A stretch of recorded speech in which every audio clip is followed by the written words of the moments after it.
Alrighty, it is Monday morning, and we are talking about a question today on Archeage 101. We're talking about, would you come back to Archeage if they launched a new Fresh Start server? A couple of times throughout today, I'm gonna drop that poll in here. I want to get some people's numbers. Not that I have the ability, or anything to influence Gamigo or XL Games, but numbers never hurt.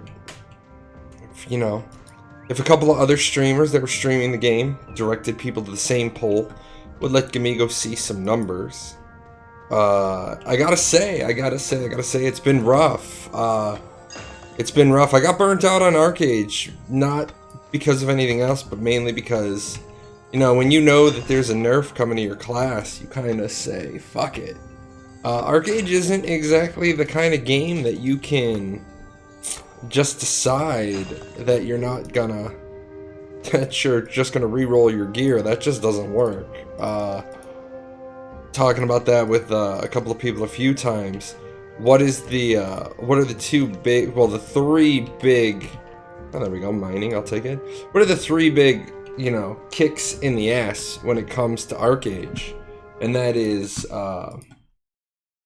your costume, your cloak, and your undergarments. The rest of everything else, I mean, you can obtain pretty quickly, just with time, effort, energy, grind. But when it comes down to those other items, it's kind of a pain in the ass. You don't want to re-roll. I was thinking about things, comparing Archeage, because I'm back at Final Fantasy 14 for my entertainment game. My wife won't play Archeage again. She played it, she loved it. Then they started doing nerfs, and she hated it, and so we haven't really gamed much in the last couple of years together. She's played her games, I've played my games. But, I've always been a fan of the Final Fantasy franchise, and watching a couple of people stream it, I said, you know what? I'm okay with there not being open world PvP. I'm gonna go back, I want to see the story, because it's a very well done game. And I'm finally at the point now after, I think 2 weeks. I think it took us 2 weeks to get through the original content. I mean, we weren't power gaming it.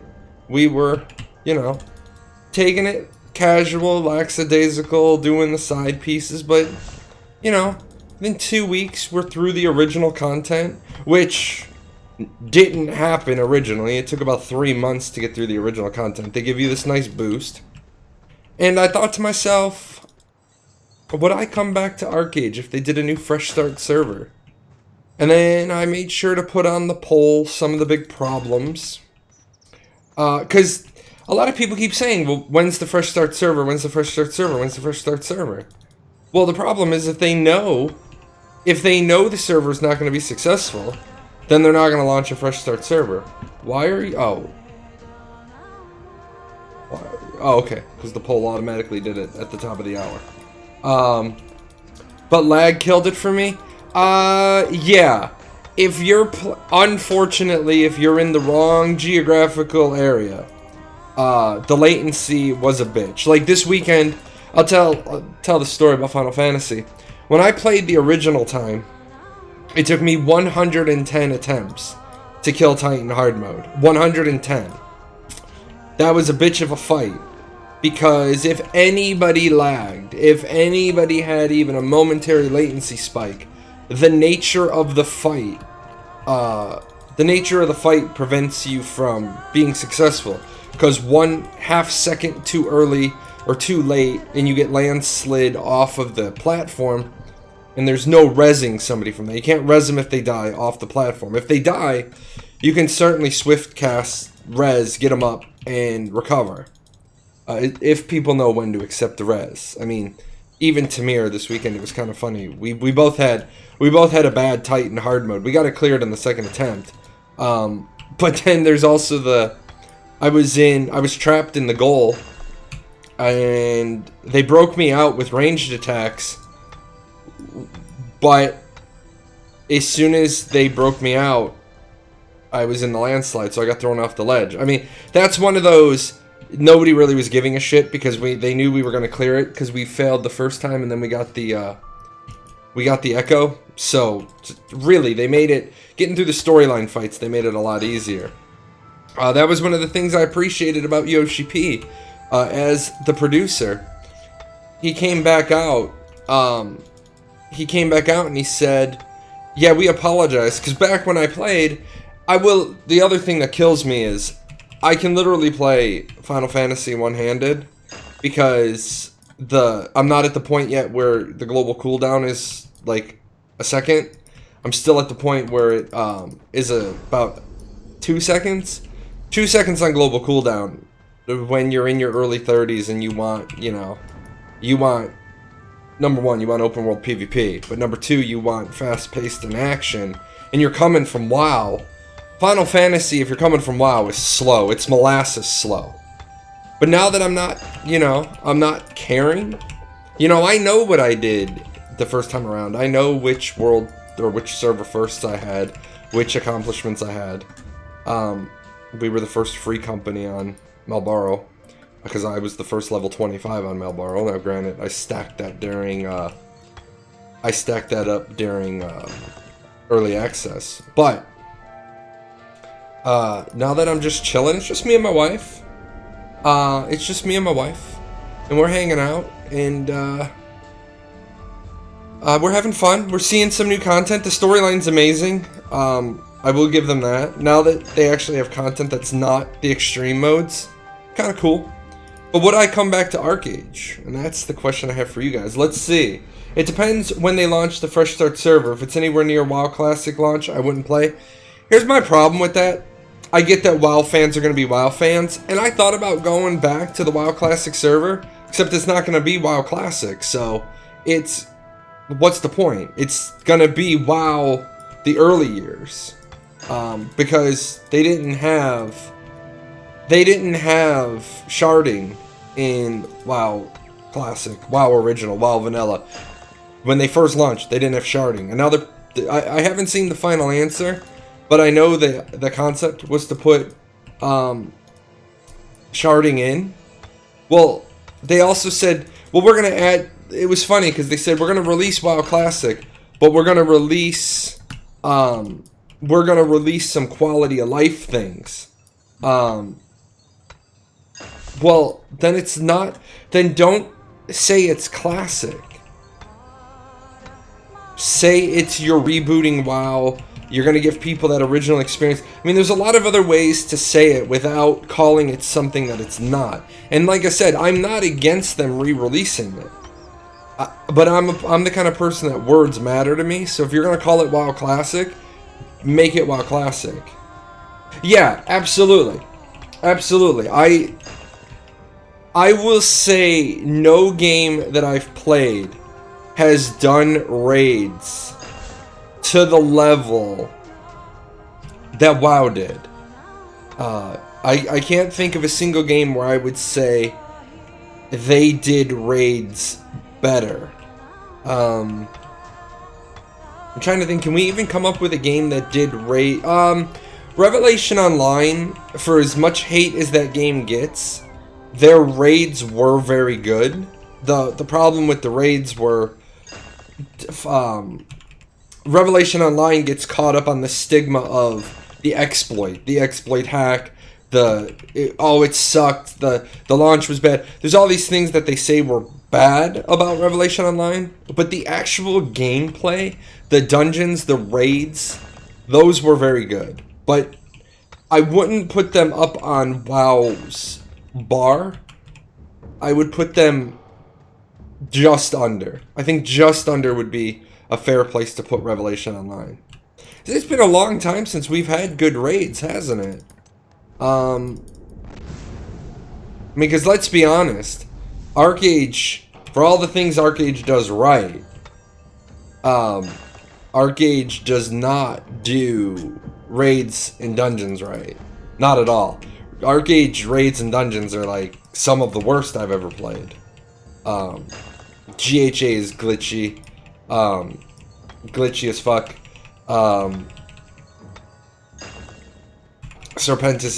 Original Serpentis was wings rotation and nothing could kill you. Yeah, Final Fantasy 14 does have great raids. I will say that it does have great raids. But it has a unique flavor, and you also have to realize that there's two flavors of raids in Final Fantasy 14. They literally tell you. They tell you by the names. There's casual, there's story mode raids, and then there is extreme mode raids. And that I'm glad to see that they recovered from their fumble that back in 2014, Final Fantasy fumbled pretty bad, and they recovered really well. I mean, I have yet to have a day where the server is dead. Now, granted, because Final Fantasy XIV's a theme box, the way a theme box plays out versus the way a sandbox plays out is different. In a theme park, you're just there to have fun. Literally, why do you go to an amusement park? To have fun. You go to an amusement park with two people, and there's four-person seats on roller coasters. You don't care who the other two people are. The enjoyment isn't more because you brought a full party with you. Which actually, I've been saving this one. Disney originally, for the New Millennium Falcon ride, they originally had it set up where it was a six-person ride, and every person on the ride had to make decisions. And if the people didn't make the right decisions, then you crashed.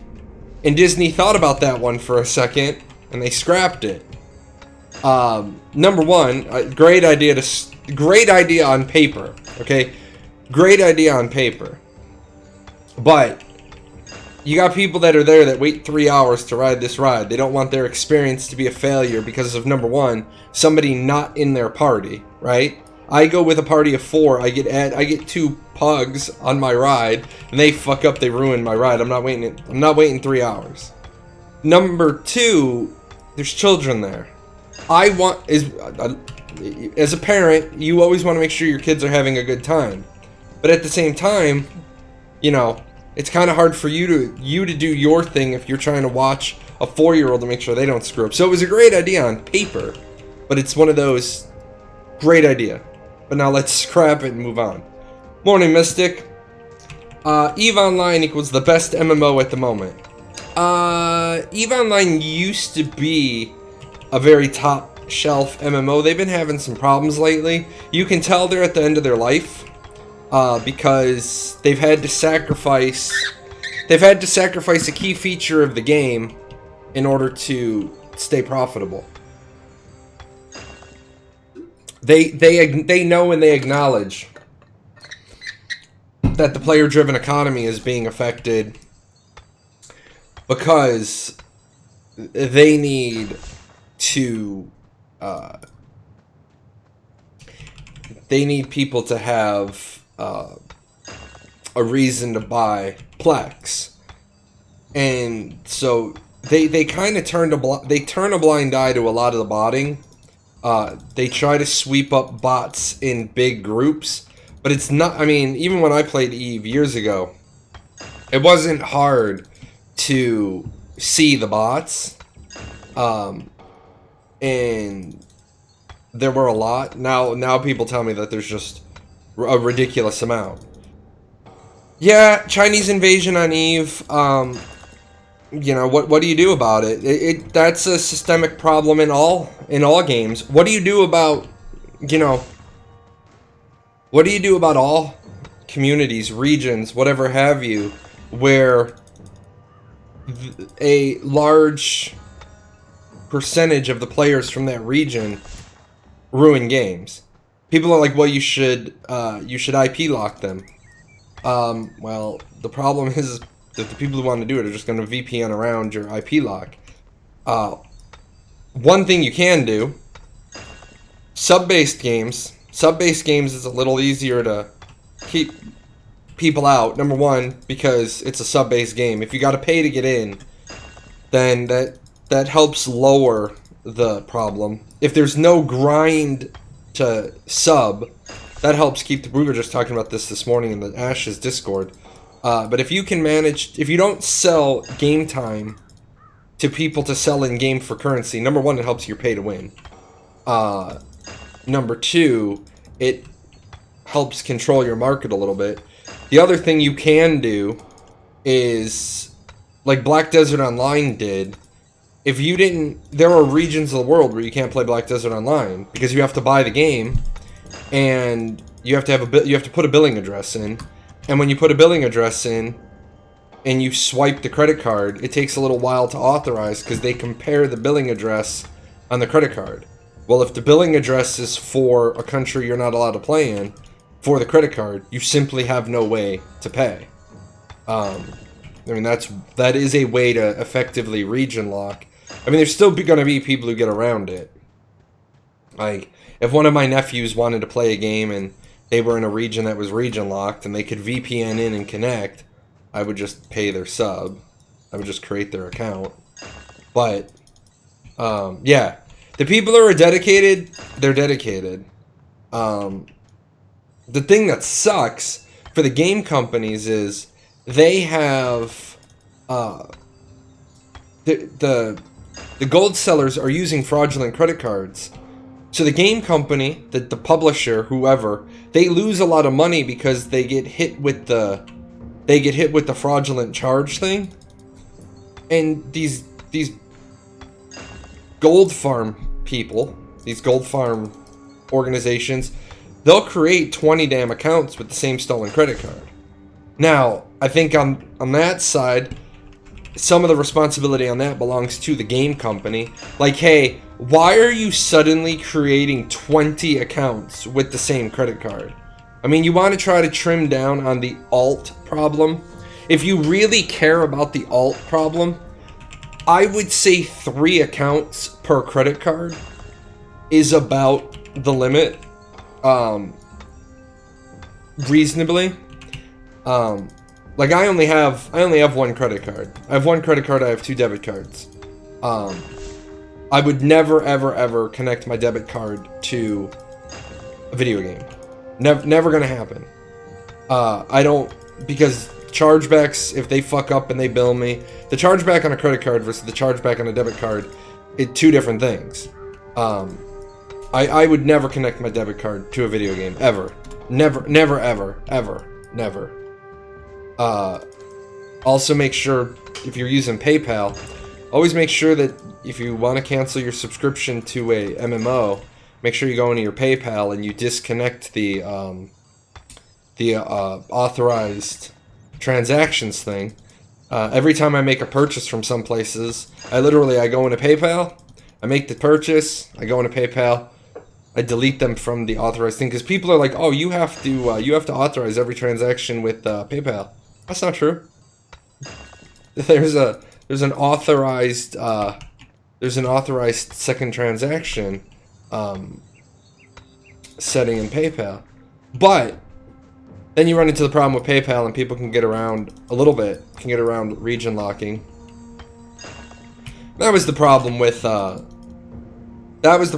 Archeage at the very beginning. On my server, I want to put a disclaimer on this. I am not saying that every person who plays Archeage from Brazil is a bad person, is a bad player, is a gold seller. I'm not saying that. What I am saying is a large percentage that I have run into sell their currency. Literally, I've had many conversations with people who have said, yeah, I play Archeage to sell gold for money, because it's better than having a second job down here. Well, you know, why do people always say Chinese gold farmers? Well, because they're the biggest part of the problem. Why do people always say, you know, why do people have their stereotypical statement about the Russians? Because it happens. I'm not saying every person from any one of those countries is bad. Do I support region locking? In a way, I do. Again, I'm big on personal accountability for your server. I think that if you're held accountable to your server, the gameplay gets better. I also don't believe in name changes or server transfers. But Archeage is always going to have name changes and server transfers. Why? Because it makes the money. It is an easy way. Let's look it up real quick. What is it making them?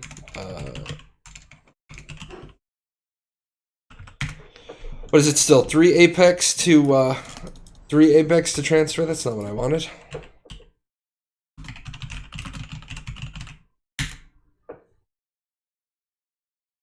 But it's an Apex to change your name, and it's 3 to transfer. Something like that. Let me log in. Hey, Dart. Let's see. Oh, they have it down.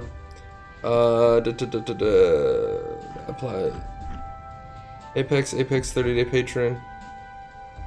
Yeah, they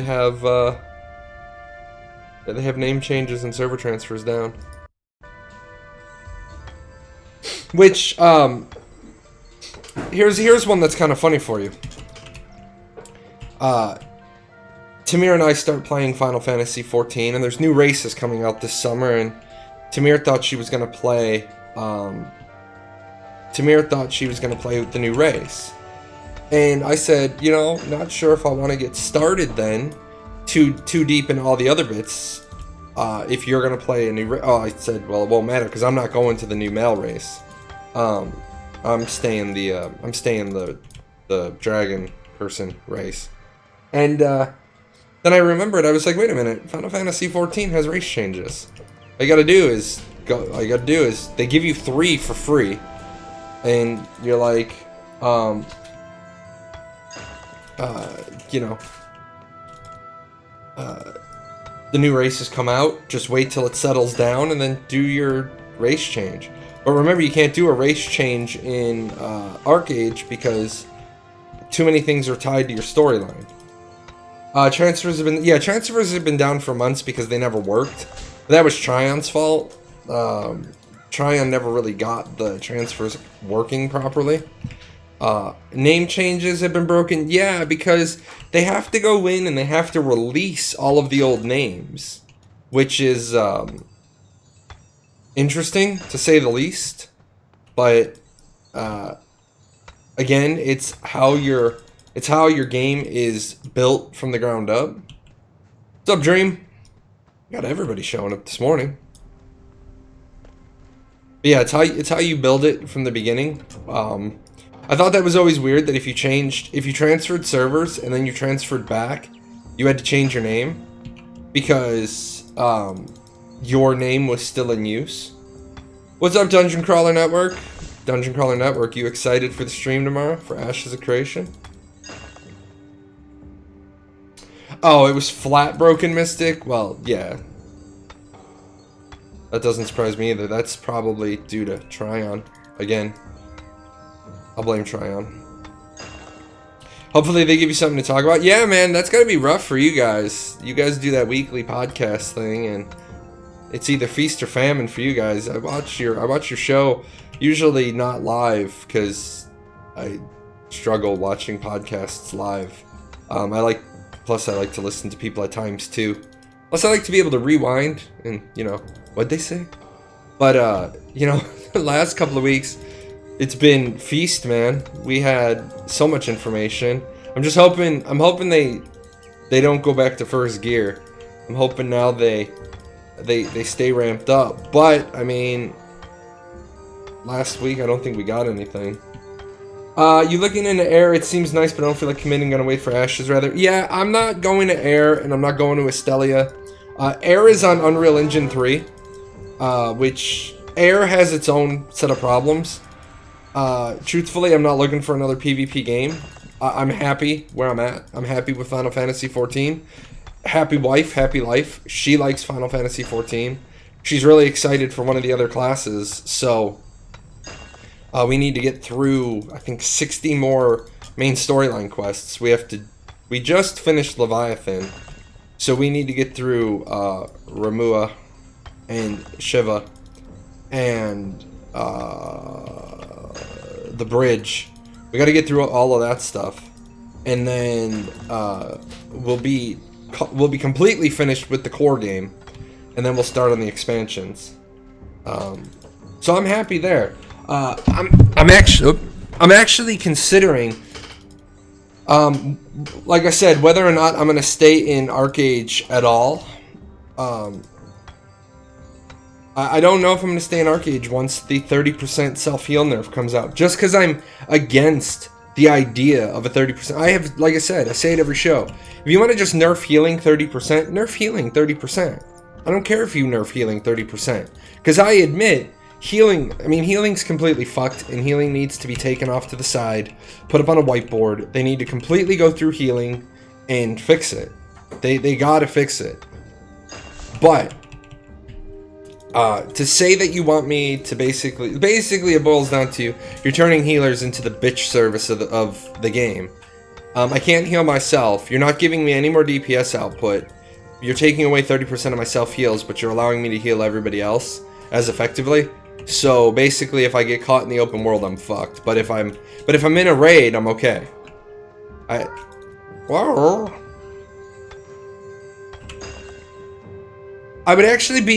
would be more okay with more healing reduction in other trees, or, you know, like I said, if you just took 30% off the top, then fine, take 30% off the top, but don't take 30% off.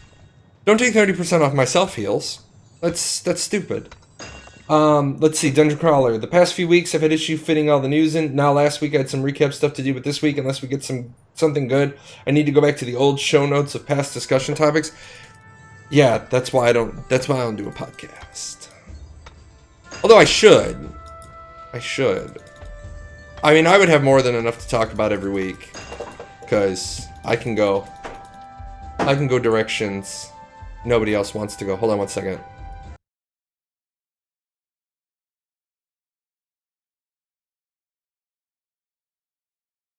Alright. Sorry about that. My screens are still screwed up from when I interviewed Steven. I OBS derped. Oh no, kitty! Yeah, like Mystic said, it's fucked because they're trying to make it so a healer can never go out and do shit without a DPS with them. Yeah, it was already, and that's the problem. It was already like that. It was already like that, and they fixed it with Holy Bolt a little bit, and then they finally get healers to where they don't need to have a pocket DPS with them, and now they're fucking it up.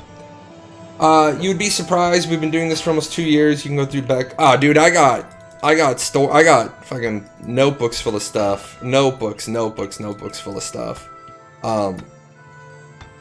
But for me, it's my full-time job. Ashes of content creation is really my full-time job. When I get into it, man, I get into it. I don't have these other things, like, I don't have this pesky thing called a job that get in the way. Hey, come here. Get up there. Being loud. Go on. Up you train Circus Seal. Wow, oh, they're angry with me. I don't know why they're so angry. Yeah, Meowbots, man. Oh, come here then. You want to see people? Are you doing what your brother does? Here, there's people. What's your problem? Say hi. Yes. Yes, they have started sleeping in the bed. Tamir fixed that problem. She took something that the cats have their scent on already. She rubbed it on the bed, and the alpha went and laid in the bed, and now the other one will lay in the bed.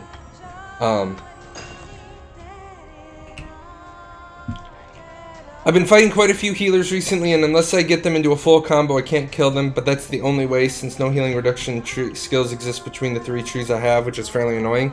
Well, here's the problem, Dream, and here's what I say to that. If you don't... Uh-oh, they're pissing at each other. They're all angry. If you don't have the right trees to kill a healer, then you shouldn't be able to kill a healer.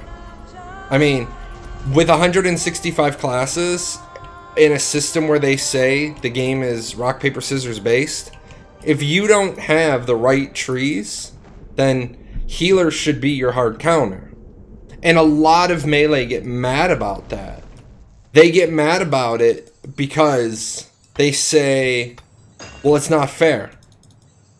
The problem is the poison weapon healing reduction was removed. Well, yeah, because they brought it, again, they brought it in line to be, you can't kill a healer. You can't kill a healer solo.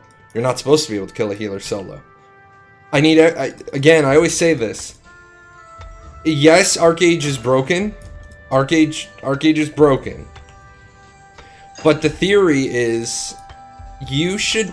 Oh wow, I've been doing this whole time without that on. You should not be able to kill a max... If you're equally geared and equally leveled, then any two players, short of two bursty DPS jumping on top of each other. But when you go outside of damage dealer versus tank, tank versus healer, healer versus damage dealer, two max level, max geared, or equally geared people should not be able to kill each other if your game balance is right. Because the DPS shouldn't be able to be caught up with. If the DPS is balanced properly, the DPS should have enough disengages. Oh, I still don't have it on. Aha. The DPS should have enough disengages where a tank and a healer can't keep up with a DPS. So if basically you're going to sit there and bash your head into the wall and get killed against a tank or a healer because you can't win by attrition, or they win by attrition, then that's not the class's fault, that's the player's fault. Now, the argument that I've seen is, well, two DPS can't kill two DPS can't kill an equally geared healer. I don't believe that.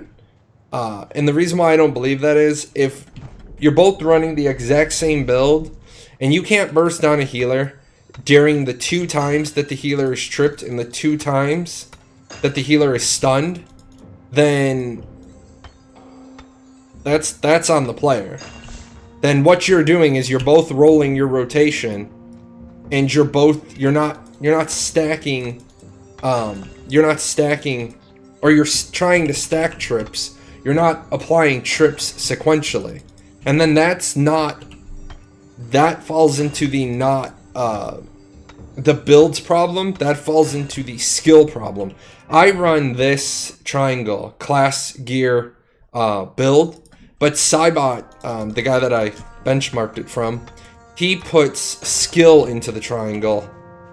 And if you're a bad player, you're a bad player. You're a bad player. Don't blame the class if you're a bad player. So I don't think they've ever legitimately tried to fix it. They've tried to apply band-aid quick fix solutions to it, and that's never gonna work. It's not fair I can't kill a healer. Well, you know what? It's not fair that I can't kill mobs. Exactly. It's not fair that I can't kill the healer. Yeah, it's also not fair that the healer in PvE content has to work twice as hard. Or, up until we got the Holy Bolt change, healers had to make a decision.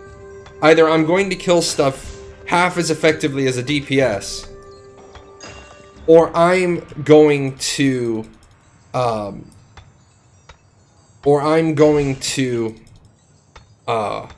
to carry 2 sets of gear. Lots of people can't 2v1 you. Yeah, because in your case, 2 melee shouldn't be able to kill you because you're running the straight hard counter to melee. You're running plate. So, your counter, I would imagine, your counter would be 2 staff mages. and one of them TKs you. And I would hope that if you're TK'd, one of them TKing you, I would hope a bursty mage could burst through plate. A plate healer, while the healer can't do anything while TK'd. If not, then, you know, they have to look at how do you do it. And then we got to bring into effect potions fuck everything up. Potions always fuck everything up. Because you could always say, well, mana burn the healer out, enervate the healer down to no mana. But if you can pop potions, pop potions. Yeah, so if you can get killed by 2 mages, then see, therein lies, nobody wants to hear this, but if you can be killed by 2 mages, then the system's not broken. Later, sweetheart. If you can be killed by 2 mages that are effectively working together, then the system's not broken. And then that's where we get into the... I hear people say all the time, well, a single healer can tank like 5 melee. Well, if the 5 melee... if the 5 melee aren't working together, then whose fault is that? That's not the game's fault. Now, I will say there is shit in Archeage that is broken. That is broken. You know. And there were times where a healer could tank 10 people, but they've used the ball peen hammer on that stuff, and they're like tick tick tick tick tick tick tick tick tick, let's fix that. And they needed to. Yeah, a healer, if a healer is running the right stuff and doing the right things, it becomes very easy to kill another healer. A lot of healers don't realize, absorb life force, and then you wait until they, you wait to try to clear off their, you wait till they mirrors light, and then you hope that when you mirrors light, you clear off their mirrors light. Doombringer isn't exactly the best support, like 2v1 support character, but it depends. If it's a healer and mage, Stalker's Mark, holy shit. Finding out mechanically the way Stalker's Mark works now in PvP is stupid. So yeah, if someone's wearing plate and you have a mage, or on Stalker's Mark, it cuts their magic reduction in half. It takes this skill, I'm sorry, not in half, by 15. It takes this skill and cuts it by 15. That's absolutely broken.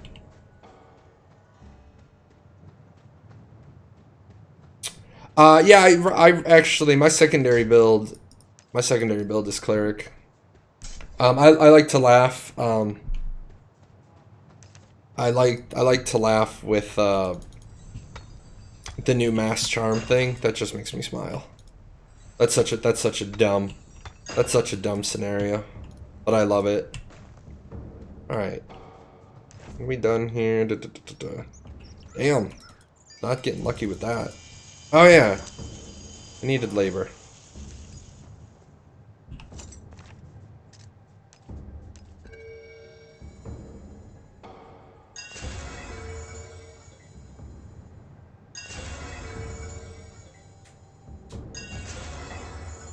Insufficient labor points.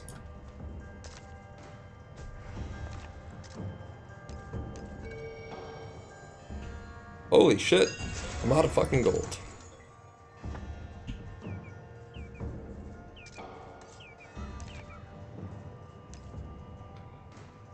Oh, that's just wrong.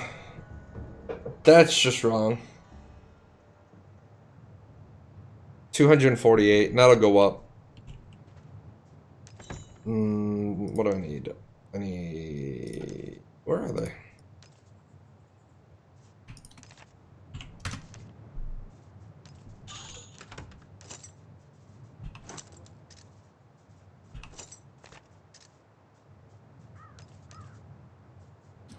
Oh, that's right, labor.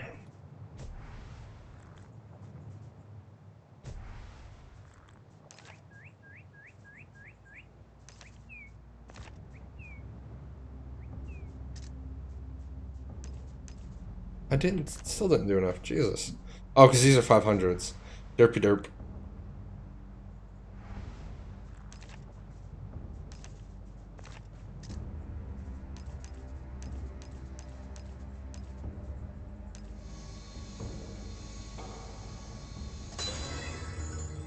There we go. Now we're getting somewhere. Oh, is there a click all at the top? 251? I'll take 251. I'll take 251. I gotta go make money. Damn, I'm poor. That's my goal. I'm not trying to be superhero of the universe anymore. I'm just trying to you know, trying to make a little bit here, a little bit there.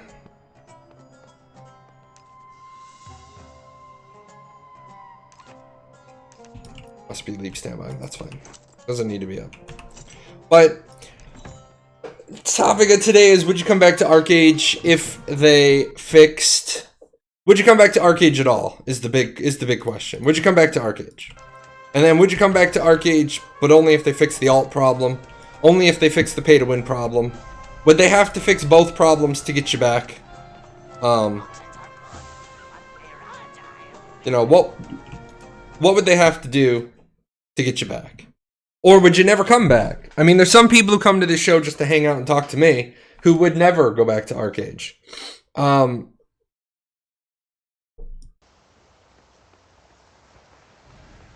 Haha. That person's name is Why So Serious. I wonder if they're mad that I have the name Why So. Oh, by the way, guys, you'll notice Mr. J. Where is he? He's back. Mr. J is back. If you ever want to test the strength of your marriage, okay, build furniture with your spouse. As you guys know, I used to have this used to look different. I have my very nice sit-stand desk. Very, very happy with my desk. It's one of those, it's got the circular angle piece. I feel more comfortable. I'm in the corner. You guys know that I have my problems with, you know, the world. I like the fact that I see the door, I see the windows instead of looking this way, constantly looking out the corner of my eye. So I'm sitting here and I'm constantly seeing out the corner of my eye. Now I'm looking right at my door. My door is just under my monitors. And then when I'm not chilling with you guys, I have the monitor up a little bit. I can see outside the windows. But I never fixed the office up.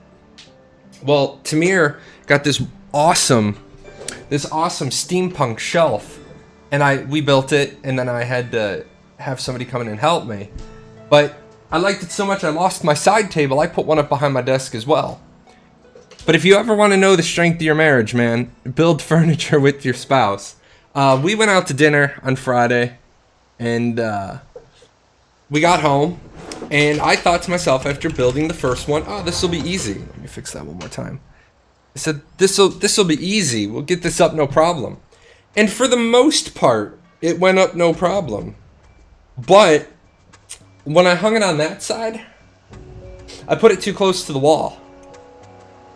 When I hung it on this side, I fucking hung it too close to the wall.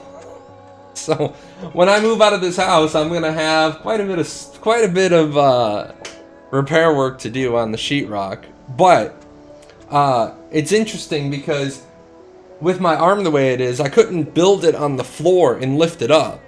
The last time I did that, I had to luckily there's a handyman in the neighborhood. He came over, he just helped me out for nothing. We baked him, well, we didn't do anything. Tamir made him fudge for his kids to say thank you. But this time we screwed in the top part and we just built it from the top down. And I'm thinking in retrospect we should have built it from the bottom up. But it was funny because the pipe doesn't necessarily all want to fit right. And yeah, we're there on Friday night. I'm holding the drill, she's holding the hammer, and test your marriage right there. But it got up. Now I have all my bric-a-brac behind me. Well, not all of it. I have to remember that I have a shithead cat.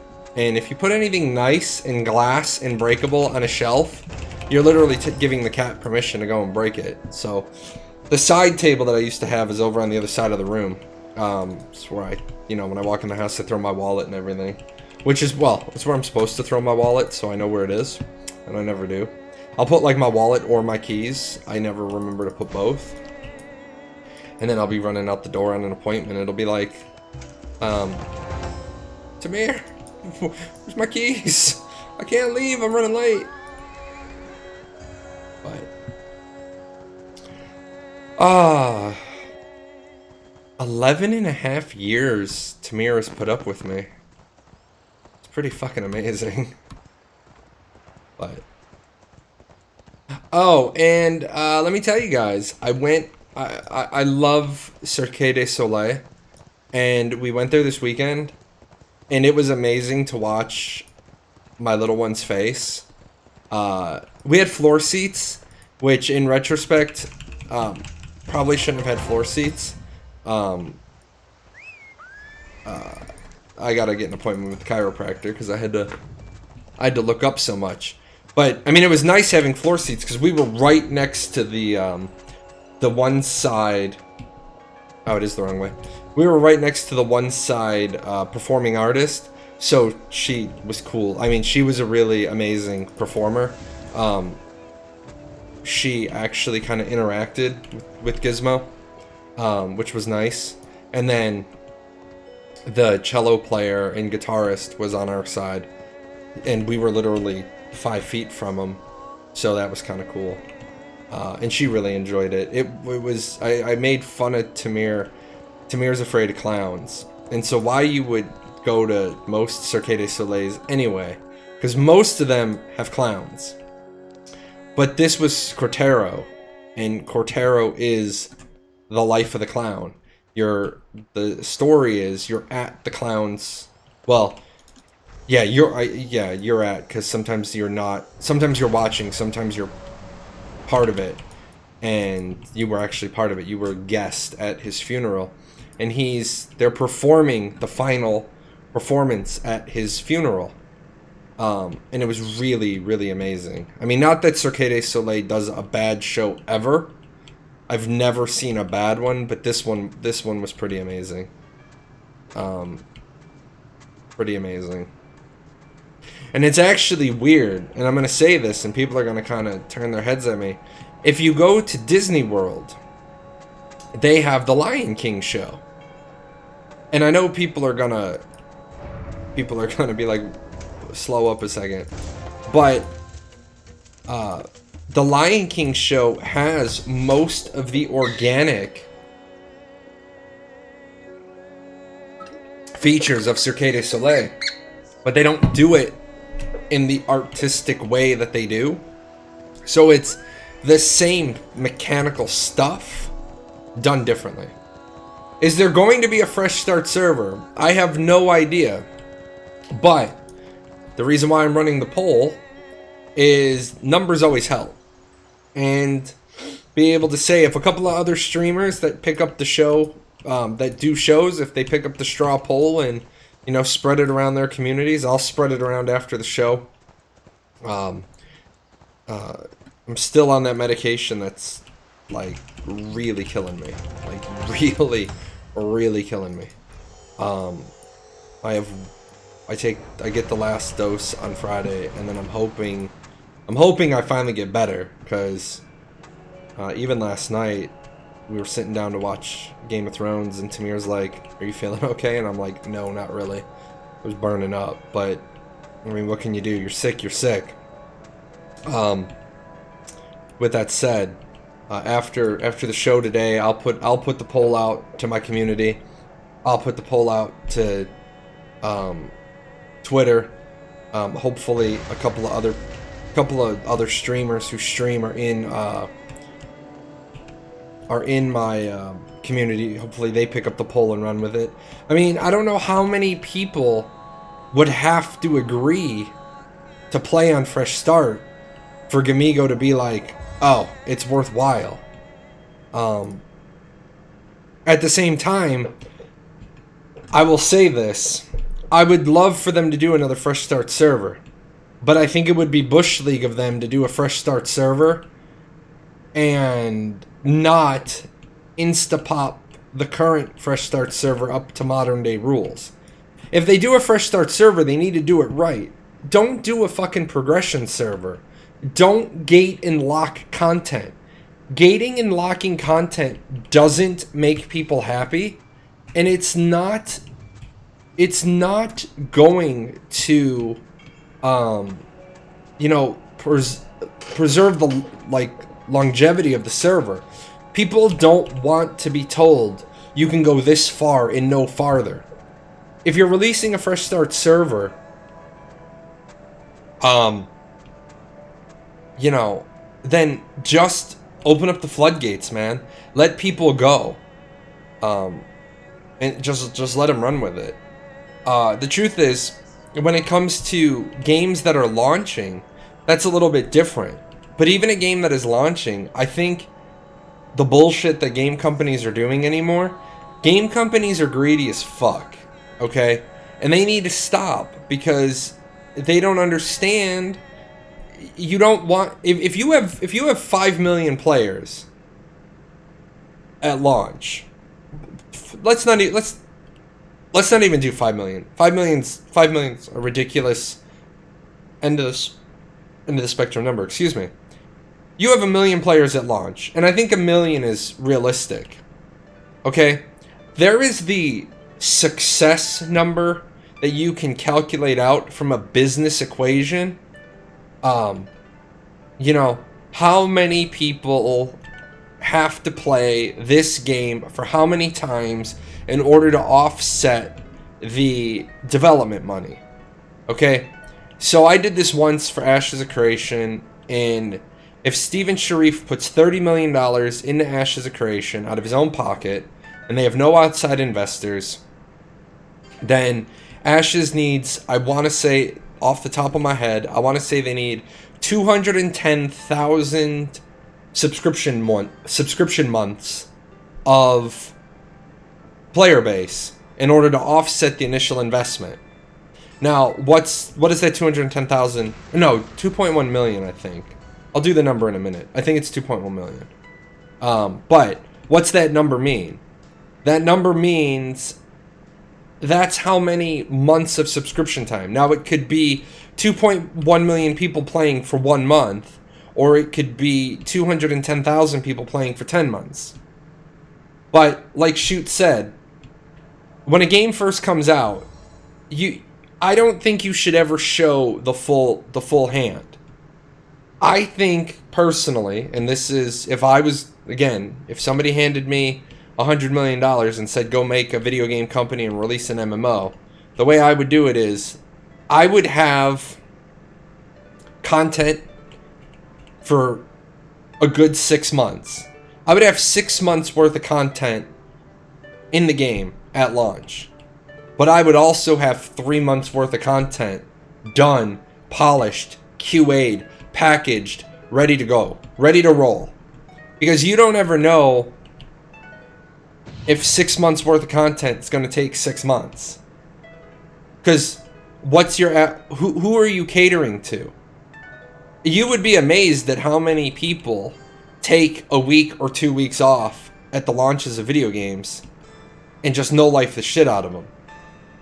When Archeage came out, I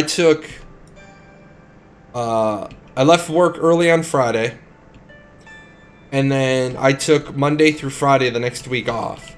And I no-lifed Archeage probably 26 hours straight at launch. Took a nap and then jumped back in, and then I was off to the races with it. Because that's what I found fun. Now I'm too old for that shit now. Well, let me not lie. I have every intention of doing that for Ashes. I did the same thing for Final Fantasy. Final Fantasy 14 came out. I no-lifed the shit out of it at launch. So when you I know Steven Sharif and Intrepid, they say they want it to take about 45 days to reach max level. Okay, are we talking 45 days? Are we talking 45 times 24? Like, you literally want it to take 45 work days, right? Are you talking you want it to take you want it to take 1,080 hours to get to max level, or are you talking 45 play days of a session of 4 hours? Are you talking 180 hours to get to max level? Because if you're talking 180 hours to get to max level, I'm gonna be max level way the fuck sooner than 45 days. Alright? Because I'm gonna be max level probably in 10 days. So you have to have content queued up, ready to go, because you don't want that initial wave of people to be done. You don't ever want your front runners to be done. But that's where the difference between a sandbox and a theme park comes in. And where you have to... I understand the concept behind...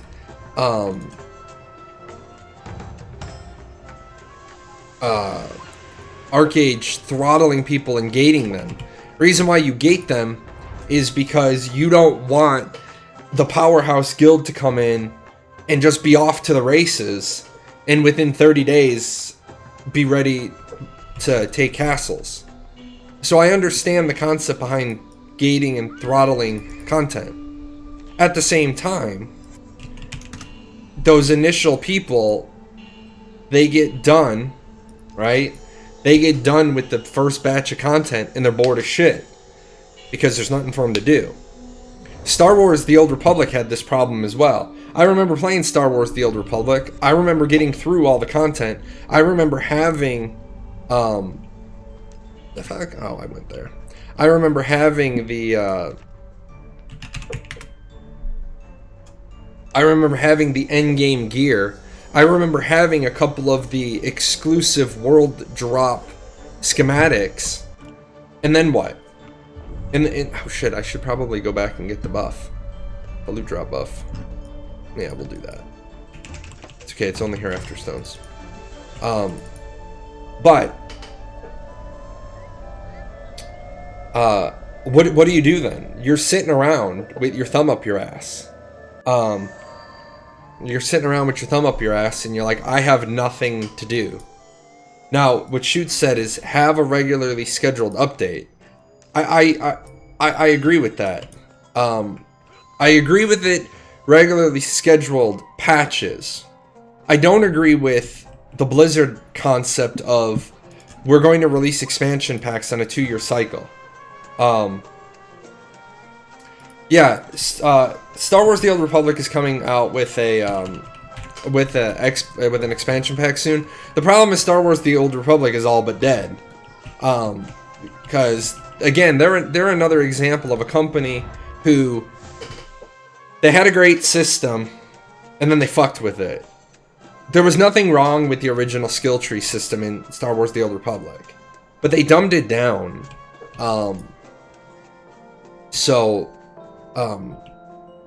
I don't know what their plan or their intention was, but they dumbed it down, which hurt the game.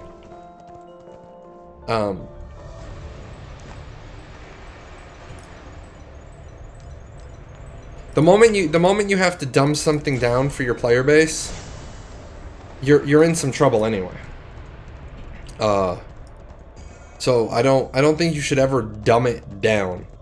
Star Wars: The Old Republic had one of the best arenas I've ever played. Huttball was one of the best arenas ever. It was a great, amazing, fun time. I wish more games would have a sport-like event for their arena instead of just go in and kill each other for 10 damn minutes. Now, granted, Huttball was made completely unfair. If your team had a couple of sorcerers and the other team didn't, then it became a little unfair. We're able to pull our ball carrier all the way across the map, and you're stuck running it. I mean, that was a little unfair. As long as it was unfair on my team, I was okay. If it was unfair on the other team, I didn't like it. But wow, this is stupid broken.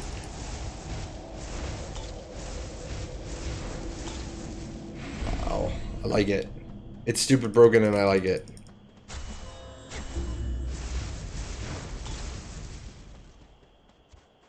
Let me just put all the mobs together, please. Give me more mobs together. I just want to stand in the middle and throw holy bolts.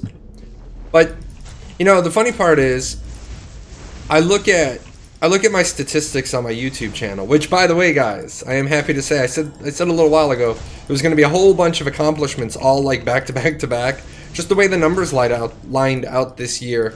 1 million minutes of view time this year. Strangely enough, I never would have thought going into this year, I never would have thought that it was going to be remotely possible to even come close to last April's numbers. And if I had a little bit more time this month, and I wasn't, you know, didn't spend so much time ill, probably would have broke last April's numbers across the board. Will most likely break last April's views. We're close, and I think we'll do it. I think we'll do it. The only problem is, with there only being 30 days in April, and where the live stream video is, I don't think I'm gonna get enough views out of the Ashes live stream recap that I do tomorrow to, you know, bridge the gap for the minutes watched. Oh no, it's been a hell of a fun time this month. Went with kind of took the Archeage 101 theory, applied it to Ashes, and now instead of trying to do a video every week, I do a video when I have all of the content written to do videos. So the Ashes 101 PvP series ended up turning into 4 videos. Because what I did with it was, I know my audience is always going to be small. I know some people want their content creation done in a certain way. I don't do it that way. I do it educationally. I like doing it that way. I have fun doing it, and since I'm having fun doing it, I think the product is better. With that said, I've written like 50 pages of guidebook already for Ashes of Creation. I did the same with Archeage, but with Archeage, I wrote it piece by piece, and there's just too much out there. But what I did was, okay, I have this done. Let me, I have this written. Let me turn it into slides. Once I have it turned into slides, I'm gonna turn it into videos. Now I'm gonna be honest. I said that I wasn't gonna do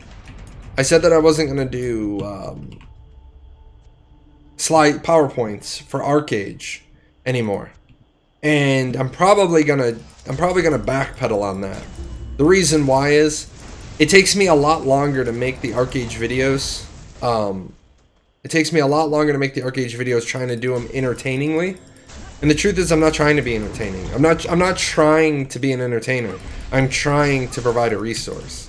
So I'm probably going to go back to doing the Archeage videos the way I was doing them, because it's easier for me. And if it's easier for me, it means I produce more videos. And that's just the way that is. You gotta go with what works for you. And yeah, if it means I grow smaller and I have a smaller audience, that's fine. I would rather have a smaller audience and have a stronger audience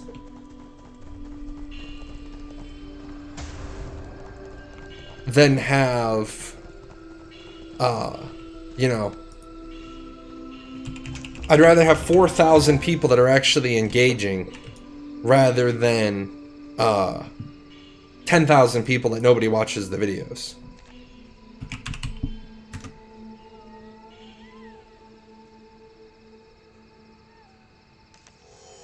Why do we have people joining and leaving? What the fuck, man? Just join and hit enter and ready and go.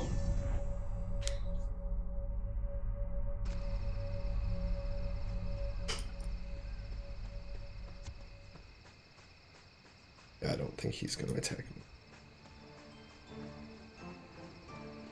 2, 3, 4, 5, 6, 7, 8. There's 10. If Orgasm would hit enter, he could go. There we go. 9.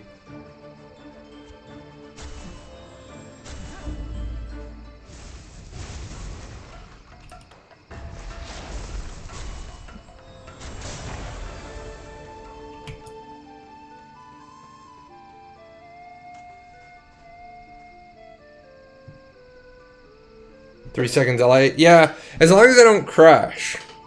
As long as I do not crash, don't have a problem.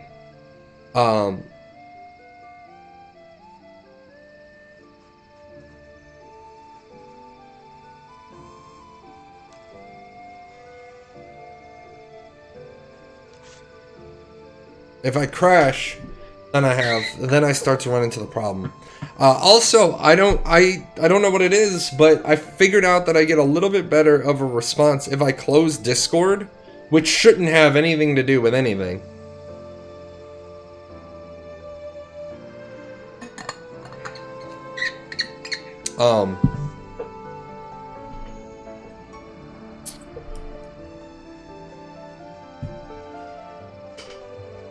What is going on?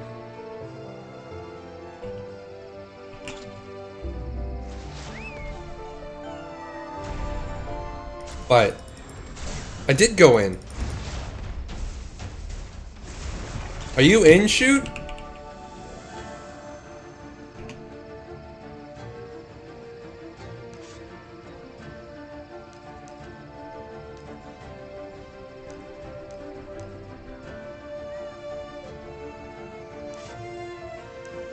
Oh.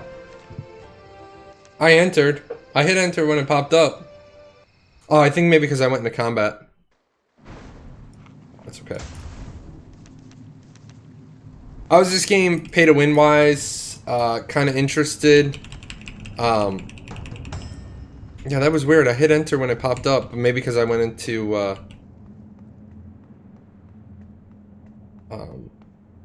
I went into combat, it kicked me back out. Yeah, it depends. There is a pay-to-win element in the game if you're going for the absolute... Well, now it's not the absolute. It's the second best. Now it's the second best gear. Once the Black Dragon gear comes out, the Aranor gear is no longer the best. With that said, you can play this game and never have to pay anything. Shoot is a good example of that. Shoot runs 3 accounts, doesn't pay, no cash. Now there are people, if you swipe obviously you're gonna make, you know, if you swipe you're obviously gonna get a whole lot of an advantage. With that said, do you have to swipe? No. You don't have to swipe. Is it going to be harder? Yeah. Is it worth it, in my opinion, to pay for that first month? Pay for that first month for Patreon if you like the game, just so that you can get your money-making operation up and rolling? Yeah, I think that's a smart decision. I think paying for the first month to get squared away is a good idea. Obviously, you don't have to do that either, but now with the price of Apex, it's a lot harder to get that first month's patron. Once you have that first month's patron, though, you're pretty well set.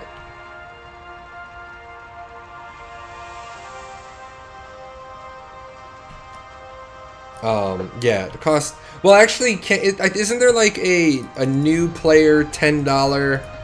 A new player $10 deal where you get patron or some shit, first time homeowner or something.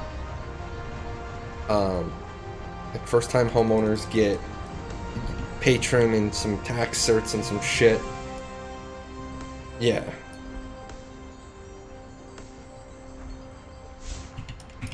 Oh, the $10 pack, you have to have already been a patron? You have to have been a patron for 1 month?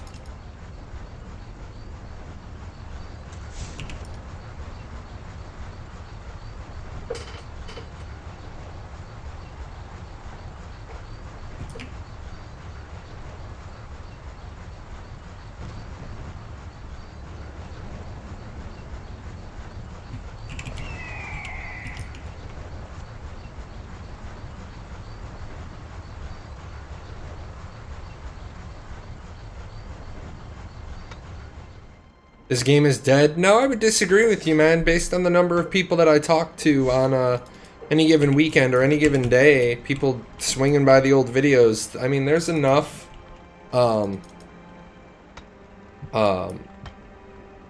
There's enough people playing. There are enough people playing for this to be, you know, supported.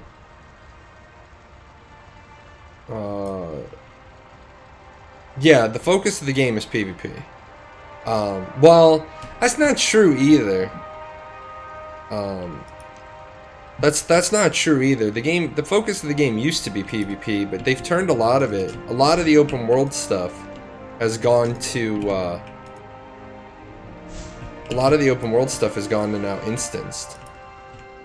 We no longer have contestable Red Dragon. This isn't contestable. Noyette Challenge is a feeder dungeon. So we have a lot of content going on. Can you play a rogue? Yeah, you build your own class. You build your own class, so you take any three trees you want, and you decide what your playstyle is going to be. If you go down to the bottom of the Twitch, you'll see an icon that says Archeage 101. If you go there, it's my website for this, and I break down that there's a class and a build discussion page. I have a class and build video as well. I haven't had a chance to do the other 4 class videos, but the truth is, I don't think I'm qualified anymore. There's so much stuff going on. I don't know if I'm the guy that should be doing that.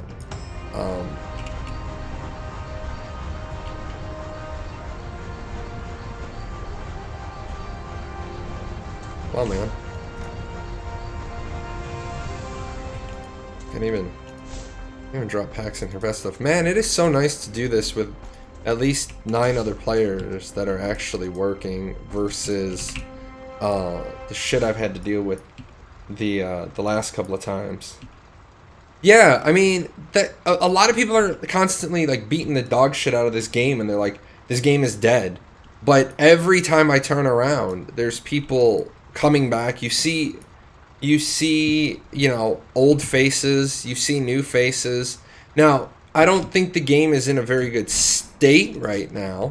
And what I mean by that is, there are not... Tryon kind of fucked the game on their way out the door. Like, just so you guys remember, if there's ever a thought in your head, if there's ever a thought in your head that the Gamigo Archeage team are good people, I want you to remember, these are the same people at Tryon who were making the decisions to do server merges, okay? Who were recommending server merges and recommending which servers should get merged, and they fucked the game as they were selling it. Now, we'll never know if merging the servers down was a prerequisite for Gamigo taking over. Like, Gamigo may not have wanted to take over a game with 7 servers. That's completely possible. But remember, they decided how Kadam and Arya would get made. They decided which servers to blend together. So don't ever forget that. Tryon is trash, damn, I hate them. Yeah, Tryon's out of business. All I know is that I don't think the company's been dissolved yet because they were still dealing with that lawsuit.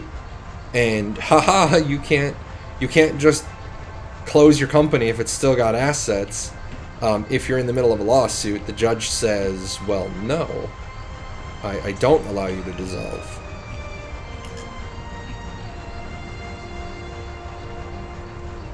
Which, you know,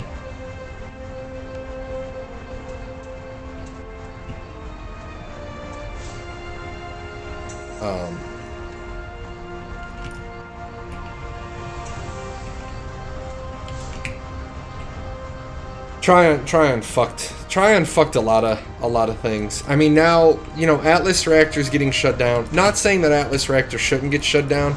Atlas Reactor is a very niche game, and they never really supported it. It's like they did it on purpose. Yeah, it kind of is.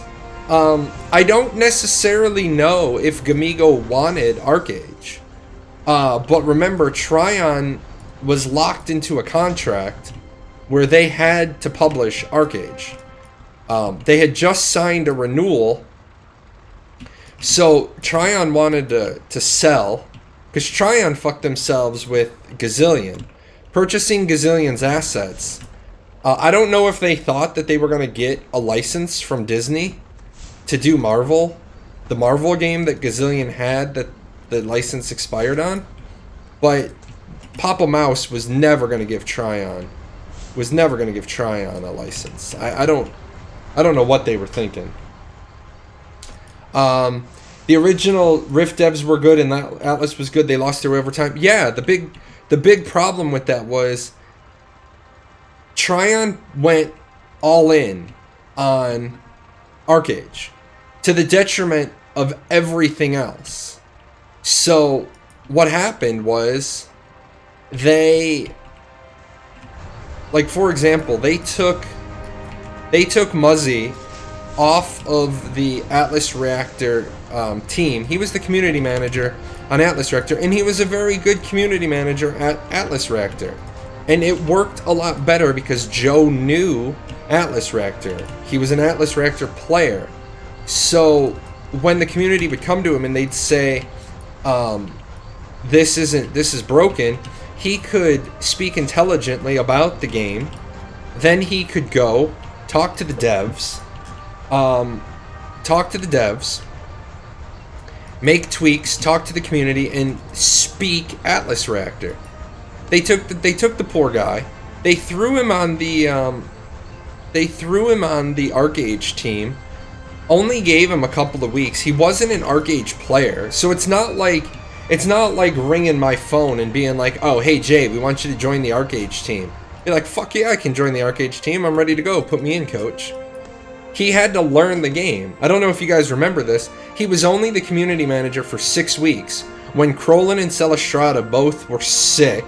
No called, no showed to the live stream, and there's poor Joe on the fucking live stream, okay, trying to do stuff when he's not a player. He didn't know. He fell off the top of the library, killed the mount that he was trying to showcase, didn't know that he could walk over to the Nui and respawn the mount for like 4 silver, trying to, you know, the person who was running the live stream with him, the GM, is trying to grant him a new mount. It's not working. I mean, it made him look like a fucking horse's ass. But it wasn't, because at that point, at about the 6-week mark, I would have expected Joe to know a little bit more. But it's not like he gets 5 hours a day at the office to just play Archeage. He's got other stuff he's got to do. So it was just a shit situation. It was a horrible way to treat an employee. You know, and that would have been like, I'll give you an example. That would be like Steven hiring a new employee at Ashes of Creation or Intrepid Studios. Somebody who hasn't been following the development and been like, all right, what we're going to do is we're going to have a developer versus content creator info challenge. Your opponent is Jalan. Go. I mean, could you imagine a brand new employee who's been at the company for like 4 days having to go toe-to-toe against me on Ashes of Creation knowledge? That would be unfair. Now, 6 weeks, 8 weeks from now, I would expect that employee to be able to crush me, mainly due to the fact that they would have access to, you know, the game design document, and they would know things that I have no way of knowing, so they'd be able to win the Stump-a-Chump questions. But, I don't remember what Muzzy did, but he left, what's he doing? He's not doing game shit, if I remember correctly. What's he doing? I know his fiance was a chef. If my brain is working right.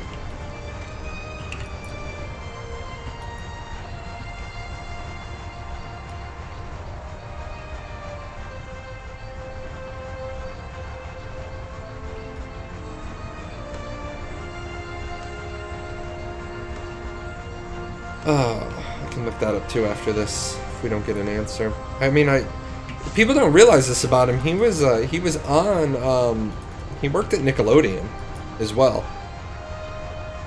Video board games. That's it.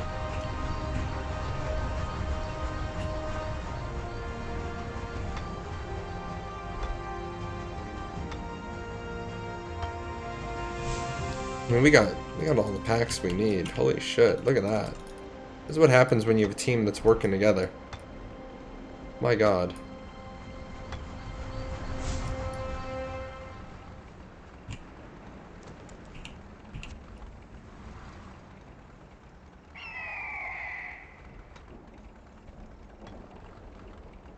Oh, 41 fucking meat. Holy shit.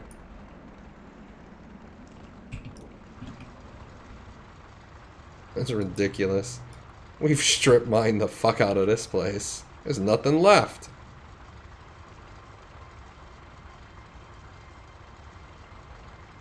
Yeah, especially when you have, I mean, you have all 6 haulers up.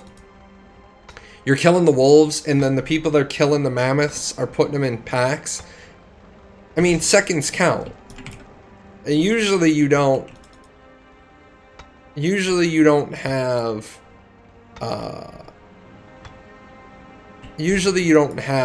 this issue. You're currently level 47. Once you hit 55, do you farm Hiram gear? Yeah, that's a pretty good plan. Start doing the Hiram dailies. As you do the Hiram dailies, they'll give you a pretty healthy amount of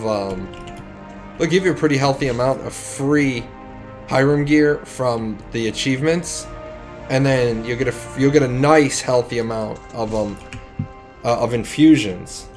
If you can farm Diamond Shores at 47, depending on your class and your current guild, you can start farming Diamond Shores. Not every class can do it.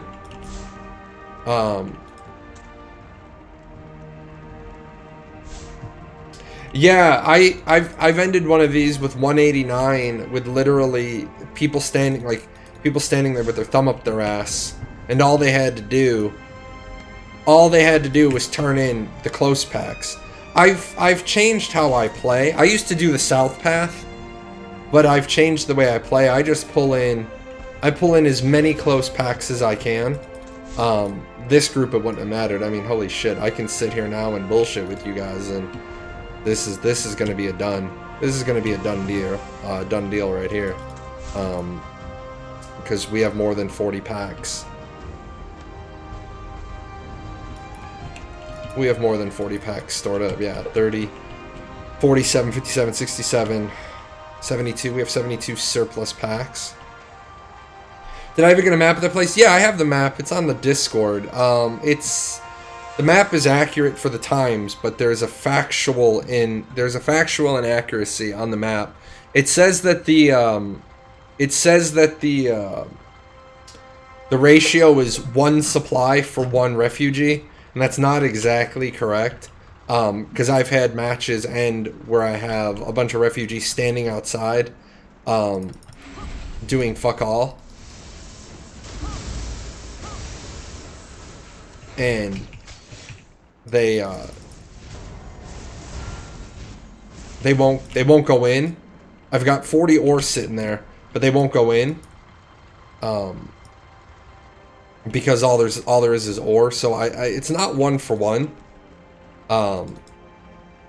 I don't know what it is, but I definitely know it's not 1 for 1. If it was 1 for 1, shit. You could just sit there and get the braziers lit up, and then just straight farm the ore at the beginning. Just the ore in the trees. There's a fuck ton. What up, reindeer? Don't be mad at me. I'm sorry you had to die for the cause. Yeah, 155 with 3 minutes left. Yeah, we're fine.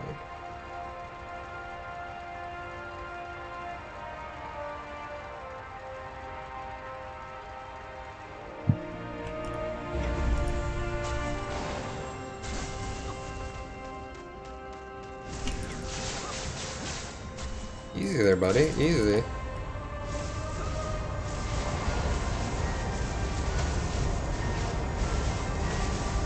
What's up, Scribble? Is this some new world event? Yeah, this is a instanced event that was put in for people to, in order for people to get their infusions that didn't require PvP. It was just, I mean, this is a fun type of event.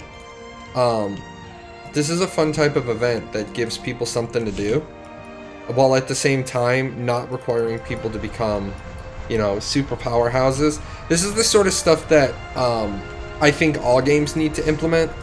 I get, you know, reminiscence of Star Wars: The Old Republic, the way they did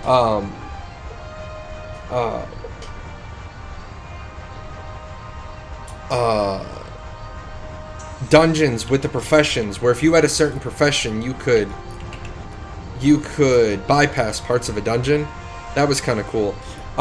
Refugees only go in at a certain pace. I agree with you on that one, but I don't think you can straight use ore. I don't think you can just straight use ore. I think you have to have some quantity of food and lumber for them to go in.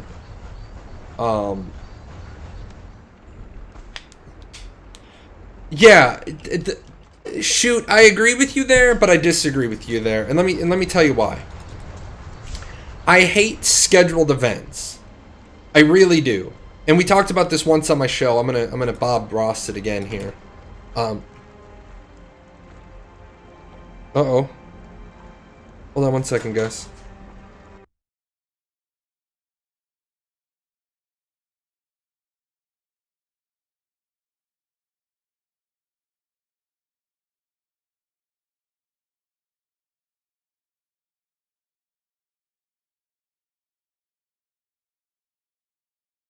That's how you know.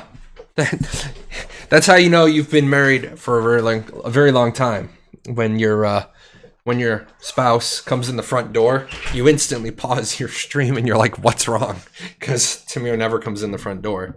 But she brought me a drink. I'm not allowed to have, and it's not soda. I'm not allowed to have. I'm not allowed to have soda at all. Let's see. What'd you just say? Today we ran out of lumber and meat, but had 30 stone and still NPC count went up. Oh, okay, it did. Okay, then that's good. That's good to know. Then what Ukai said is probably true then. What it is it's the rate. A couple of times I've tested it, it's probably been a matter of the backed up rate. And although there was a bunch of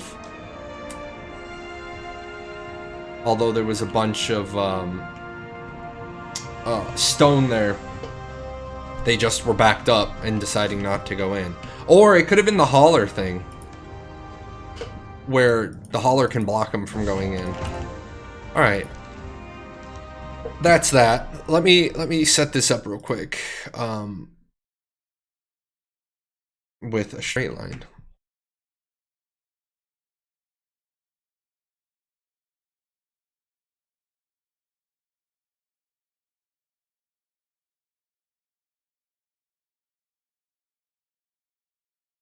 1 second out. I don't have this one pre-done.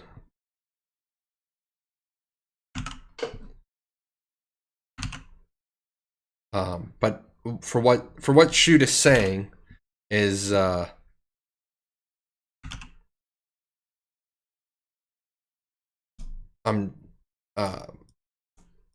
I get what Shoot is saying, and I like to talk about this theory because this is what game developers need to remember. And I'm just going to do 3 events. I was going to do 4, but I'm just going to do 3 because it's easier to set it up this way. Probably going to die because I'm fucking around.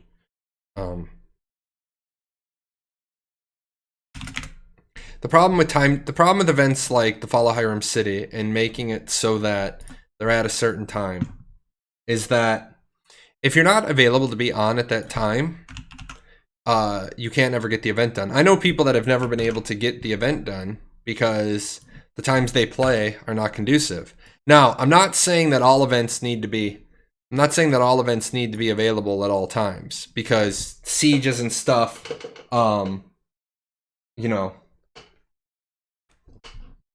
sieges and stuff, they take time.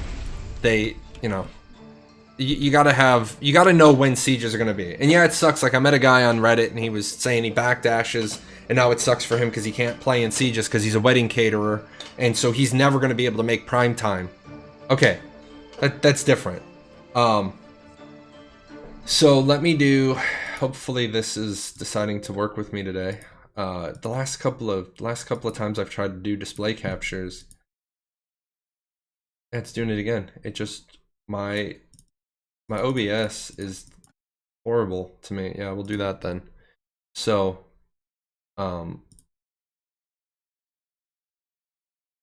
yeah, it will not let me drop in a display capture, and I do not know why. Pisses me off. Okay, fine. Now you want to do it?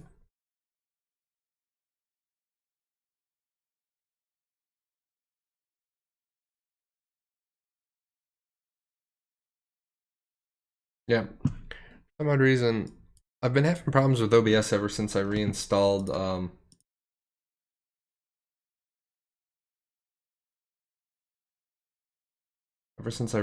Windows.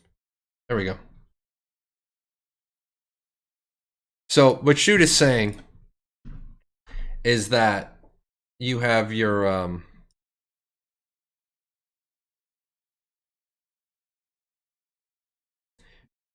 events.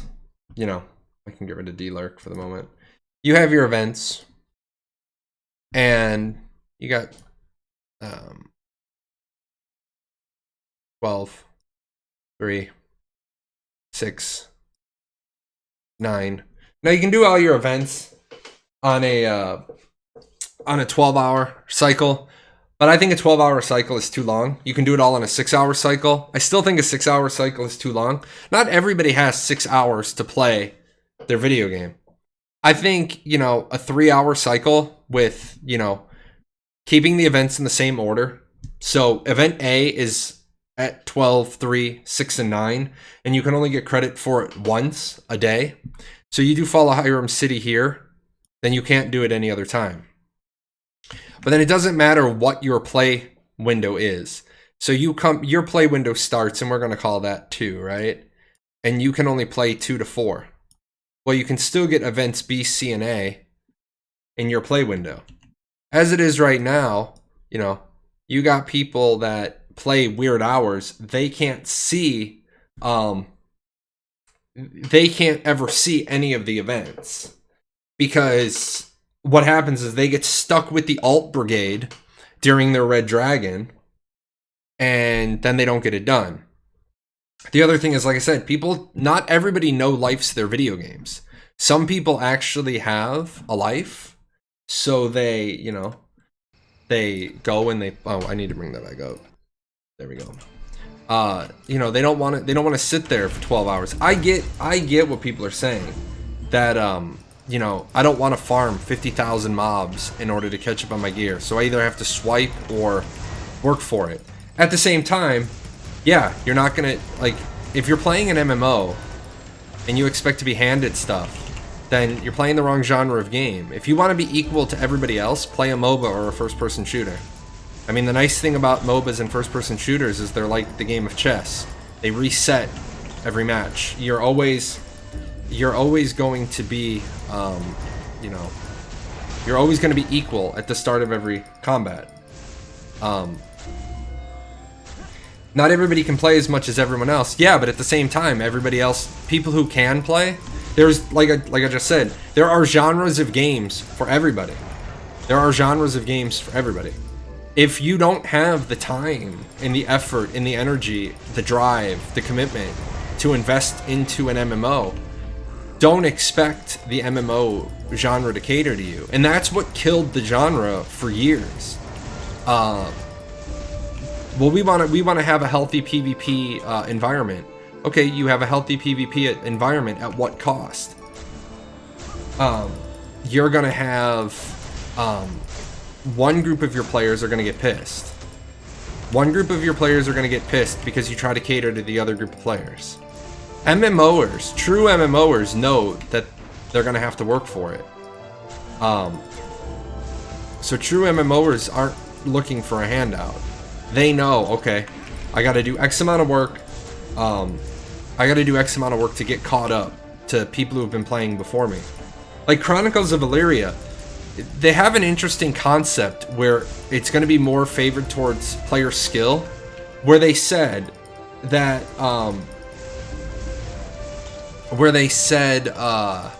it would be possible for a day one character to kill a max level character.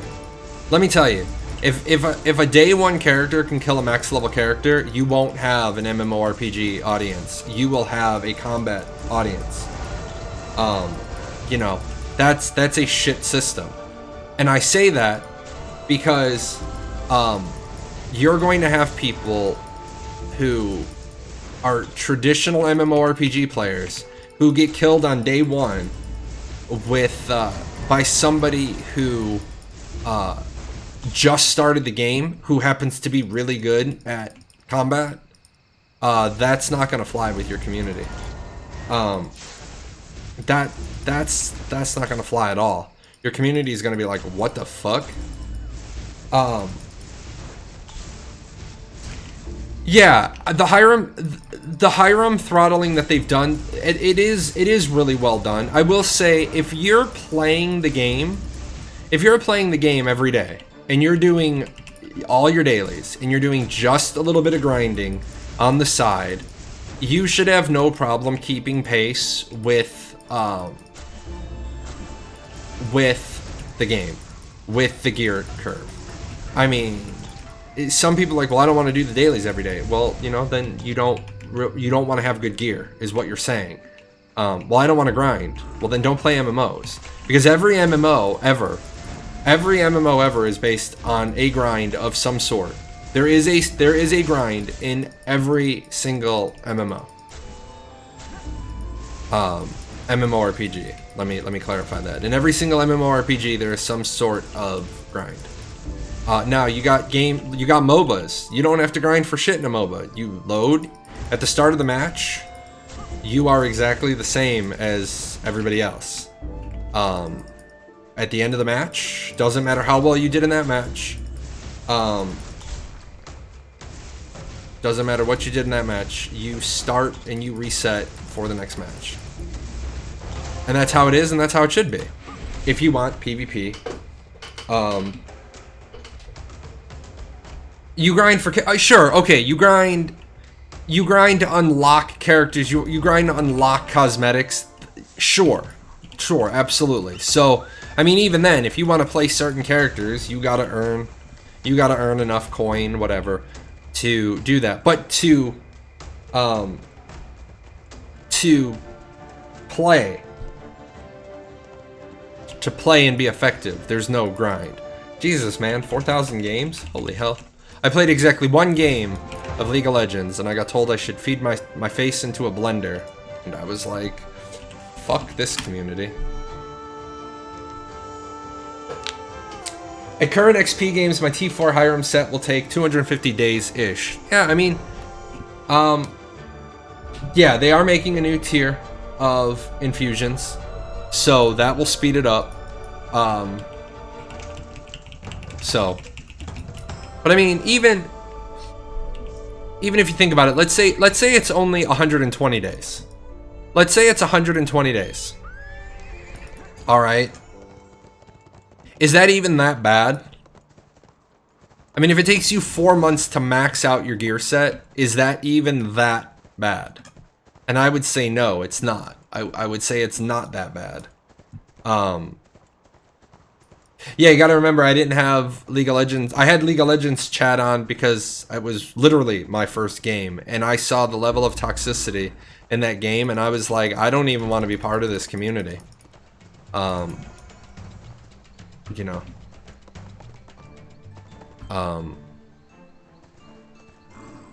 I was quite simple. I don't even want to be part of this community. Fuck it. I went to Heroes of the Storm. I enjoy it. I don't play it anymore because I'm so fucking busy. I don't need a side game because my side game has a side game. But with that said, I get, you know, you got to remember the communities in MOBAs versus the community in first-person shooters versus the communities in MMORPGs are different. You act the way that you act in a MMORPG the same way you act in a MOBA or you act in a first-person shooter. You're never going to go anywhere in life because you're playing a game that has social repercussions. Like a guy named Apex on Conviction, now Arcadum. But I've known Apex since Selphira. Apex doesn't give a fuck. He is literally a honey badger. He does not give a fuck. If you're a scammer, he will stop what he's doing. He will stop what he is doing and go kill scammers. He hates them. Good on him. You know, he does not care about calling you out in faction chat for being a scammer. Yeah, not to be confused with the player Honey Badger. Yes, exactly. But yeah, Apex, he doesn't give a shit. I've seen Apex go to jail like 5 times in one day. If I get an Apex trial, all I ever ask is scammer. If he says yes, I give him innocent, cuz fuck him. He's policing the world from scammers. Now, not that you're not allowed to be a scammer. You're allowed to be a scammer. It's allowed by the rules. I just don't like scammers.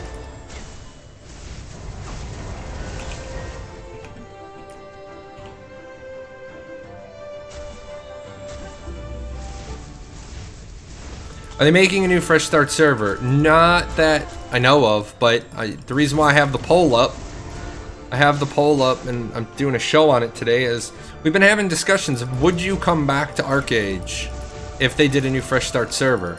Would you come back to Arc? There you go. See, Nightbot, good Nightbot. Nightbot, you can go now to the back room, have a cookie, come back in 19 minutes. But would you come back to Archeage if they had a fresh start server? Would they have to fix the alt problem for you to come back to Archeage? Would they have to fix the pay-to-win problem for you to come back to Archeage? Or would you just never come back to Archeage? I mean, I think they could do a couple of things to, you know... I think they could do a couple of things to bring people back.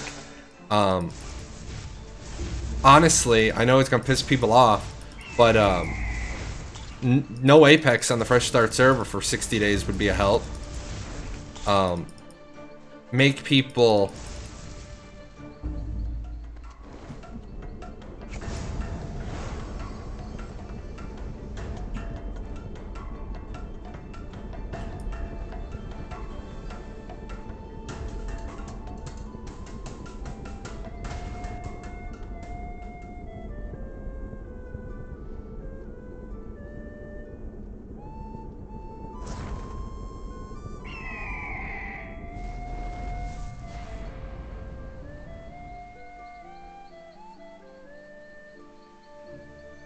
I hate people in that bullshit.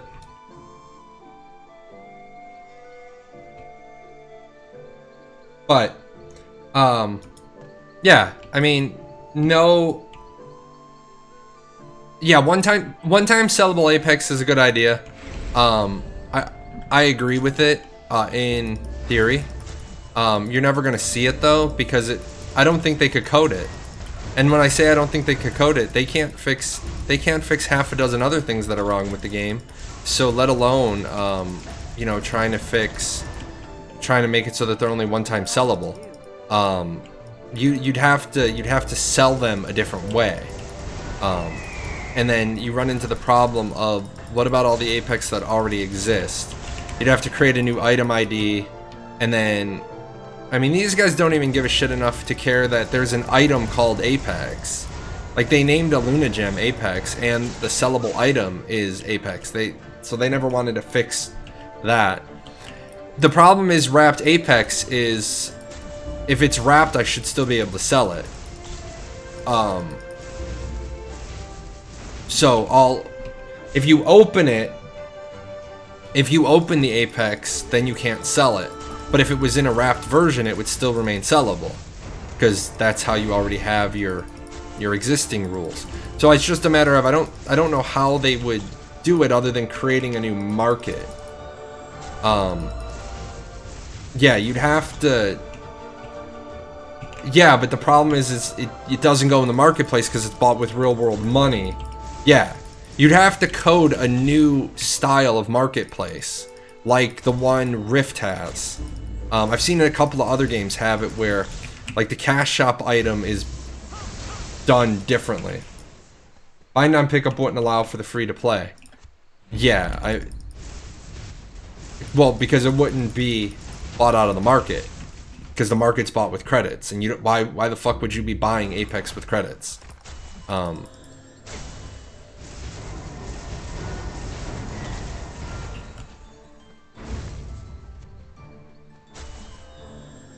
So, plus you got to remember, they want the Apex speculation market. They don't want that to not exist. They want players buying low and selling high. They want Apex to be a hotly traded commodity. Because, like, a person like me last April, when I left last April, I took 150 Apex out of the market with me on NA, and they just sat for 6 months. Well, that, you know, now if I did that, if I were to take 150 Apex out of the market right now, that would drive the price up. If I took 150 Apex out of the market in a span of a day, 2 days, that would drive the price well over 2,000.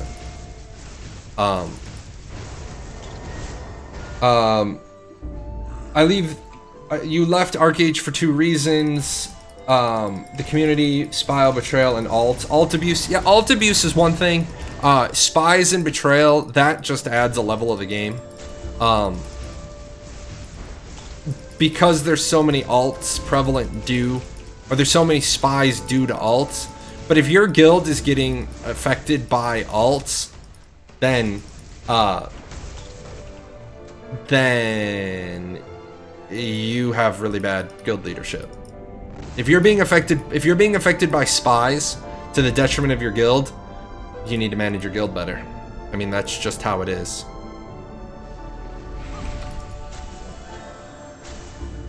I mean, because there's spies in every game. Like, oh, hold on one second, guys.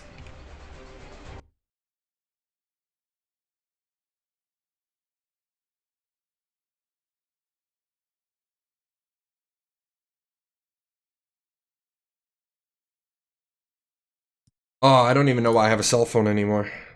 All I get is bullshit calls. All I get is bullshit phone calls. Pisses me off.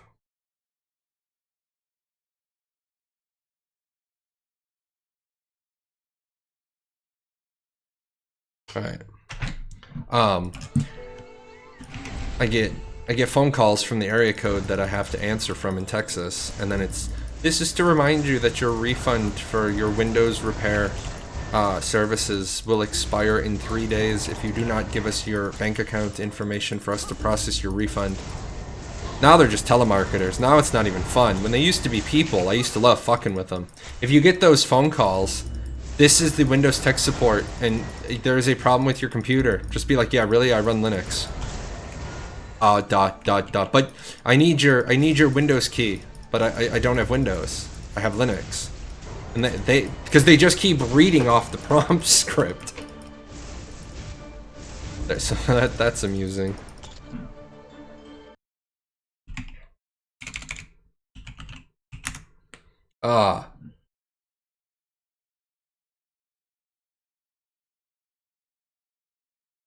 Oh, that's right. I have something fun this week. I get to go to career day at my daughter's school. I'm going as a streamer. I'm going as career day to teach kids that you can follow your dreams and make money.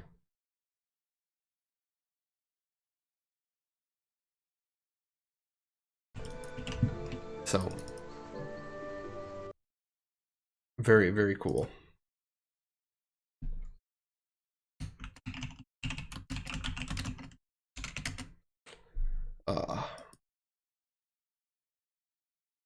Then I don't know what's going on with the rest of my week.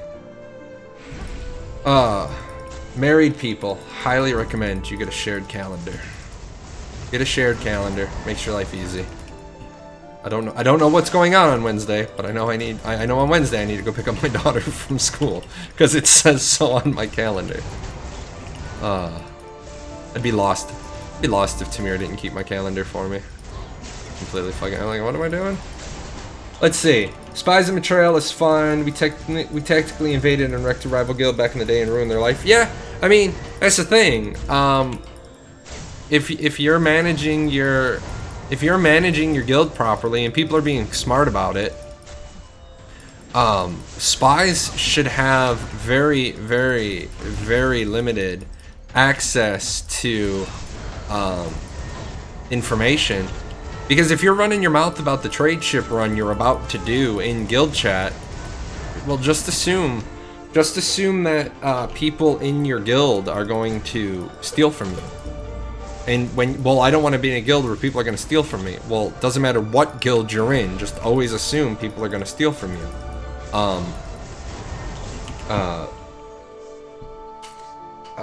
And you're going to be fine. How is fishing now? Fishing will make you money, but the problem is that, as always, fishing is a giant gamble. You fill up a fishing boat full of fish, and you have to hope that somebody's not just waiting, you know, for you to finish filling your boat up with fish because they want to take your fish. I can open that again. I gotta remember that. I'm tired of having that light shine on my face, so now that I have everything set up, I need to fix the lighting in here, but my eyes are hurting today. I didn't want to have a light blaring in my face, so if I have the side monitor up, it creates enough light that it doesn't look like I'm sitting in a shadow. Have the values for fish changed at all? I don't remember. I think they came up a little bit after they got nerfed to shit. Average silver to labor ratio, if you're not getting about 7.2 to 7.7, you're doing something wrong. Which is obviously you're not going to get that ratio until you get your larceny up, if larceny is how you're making your money. You can still make in the 20s to silver to labor ratio if you do larders. I know a lot of people don't want to do larders because they're a pain in the ass and you lose them a lot for maintenances, but that's what it is. It's still possible to be in the 60 to 70. It's still possible to be in the 60 to 70 gold per labor ratio avenue, but you got to be working for that. You really have to be working for that level. And then people are always going to ask, well, how do you make money? No one's gonna tell you how to make money. Just so everyone's clear. No one's gonna tell you how to make money. 230 is now the max. Max is 230. But no one's gonna tell you how to make gold. I can show you some. I've done a couple of videos on making gold, like recommendations for making gold. But no one's gonna tell you how to make gold. The reason why is as soon as I tell you how I make gold, then you're going to make gold the way I'm making gold, and you're going to get in my way. And I know it sounds like a jerk move, but the problem is I don't want you making gold the way I make gold, because then you're gonna interfere with my market. I still don't have to do anything, and every month I'm still generating 2 Apex on EU, and I mean I have a stockpile of them. I'm still generating 2 Apex every month in EU, and that's with me not even logging in every day to do what I do. So, you know, if you care enough about the game, you'll figure out, you'll figure out how to make gold. Again, I don't do the spoon feed thing. That's not my style. I'm not gonna spoon feed you and tell you this is how you this is how you do this. This is how you do this. I'll give you insights. I'll give you directions. But I feel that if you don't own it, if you don't own the process, then it's not really helping you. It's not really helping you for me to just give you a build and give you a rotation. Like, for example, I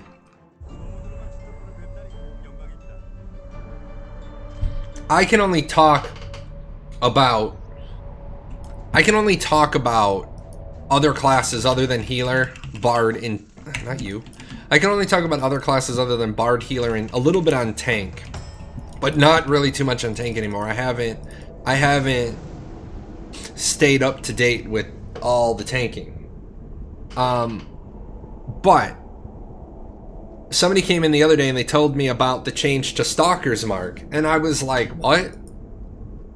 And the change in Stalker's Mark is so radical that you have to know your class, and you have to be digging into your class to understand how things work. And I would have never noticed that as an overall presenter of information. I never would have noticed what they said about Stalker's Mark, because I wouldn't have gotten into that level of research. And I asked a couple of other archers, not my main go-to archers, but I asked a couple of other archers I know. I said, hey, you can tell me about Stalker's Mark, just as a pop quiz kind of thing. They didn't know. They didn't know that's how it worked. Well, if you don't know your class well enough to know how it works, then you're not really digging into it. You're not a subject matter expert. Personally, I dig into everything I can about healing, because I want to be the very best. I want to be the very best, Fluffy. I want to be the very best healer I can. It's like people ask me why I play Doombringer, why I don't play one of the other healer builds. I'm perfectly capable of playing one of the other healer builds, but when I play, I do group level content, and there is no healer that can put out more healing than a Doombringer. Doombringer has the most AoE output. Now, with that said, are there other healers that are more effective? Well, define more effective. Single target healing? Yeah, there's other builds that are more effective single target healing. There's other ways to do my Doombringer build to be single target healing. I do AoE healing. So that's just what I'm built for. Which is before the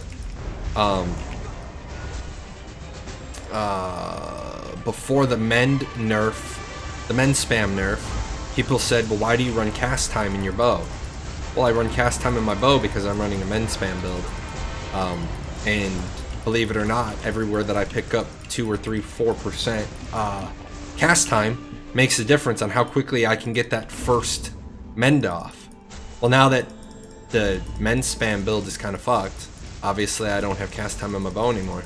Those got swapped out with crit heal bonus, because you gear, again, you gear for what you need.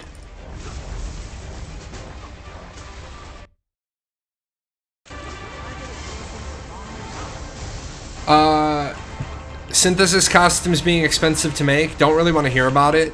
Truthfully, they were a lot more expensive in the past. They were way more expensive in the past. Imagine how much more expensive in the past they were when everybody was competing for the stones. Imagine how much more expensive they were when you could conceivably get yourself to a point where you had to crush a costume and lose 50% of what you invested because there was no way you were going to get the stats you wanted on it. You had to start over. I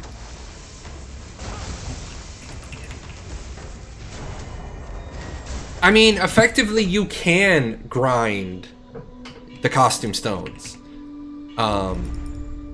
It just takes more time. Oh wait, no, there's a component in those that you can't. A legendary costume will cost about 13k to make. Yeah, gonna cost you about 13k to make. Not long ago, I sold an epic. I sold an epic costume for 15k. But it had. Here was the trick. It had all of the right stats on it. So it was a melee costume, had all the right stats on it. So yeah, it warranted top dollar.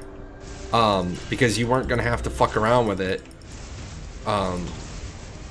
and deal with any of that bullshit. But now the fucking change in the serendipity stones makes it so much better. Previously, when you would roll off one of those stats, you would be like, oh fuck, I don't want cast time anymore. So I roll off my cast time and I get melee attack. And you're like, well fuck, now I would have preferred the cast time over melee attack. Well, now that's how the serendipity stones work. If I want to roll off that cast time, I can. If I get melee attack, I just keep the cast time on it. With that said, let me look up the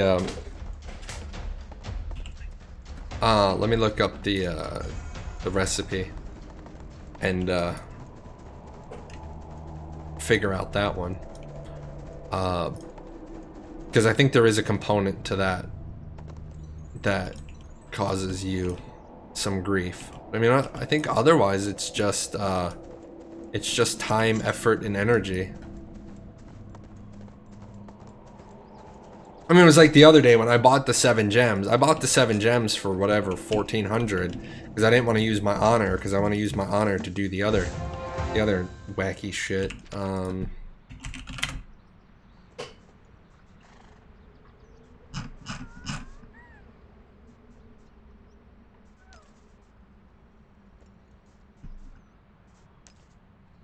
Oh yeah, charcoal. I mean, there's nothing horrible about making these.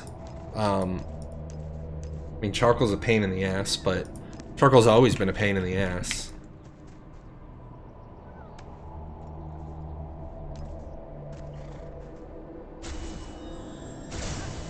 Now, what I do disagree with, I saw somebody say earlier that the trade pack system is changed so much that players coming back are lost. That's true. That's 100% true. Trade packs, there used to be a lot more useful trade packs. But now the profit margin on some of them is so small that you don't even bother. The rerolls that are killing you, yeah, I mean, like I said though, the rerolls today are a hell of a lot fucking easier than when I did this one. You know, when I made this, it was a pain in the ass. So would I go to a fresh start server for Archeage? I would, but I goddamn would not want to have to do my costume and my undergarments again for the stats that I have. Yeah, I mean, you've never done it before, so what it is base value, so I get that. But no, it was a much bigger pain in the ass in the past. I do I do agree though. If you're gonna make everything else, in the game, grindable, make everything grindable. Make it more easily grindable. Guild cloaks are a pain. Guild cloaks are fucking ridiculous. I wish I was gonna go melee, and then I decided not to. So I have, where are you? Where are you, piece of shit? I have a Ioned Arrow Flash cloak, Celestial, but that son of a bitch cost me like 150,000 honor, re-rolling it. I would much rather have had the 150,000 honor. I don't see rogue, so I went with archer. Can I still build a rogue later, or are you stuck with archer? No, this game you can change. You can change your classes at will. You just got to get to 15 now, and then once you get to 15, you can change out your trees. But your other trees will be at 15. If you want to be a rogue, it's battle rage, shadow play, and then whatever the hell you want.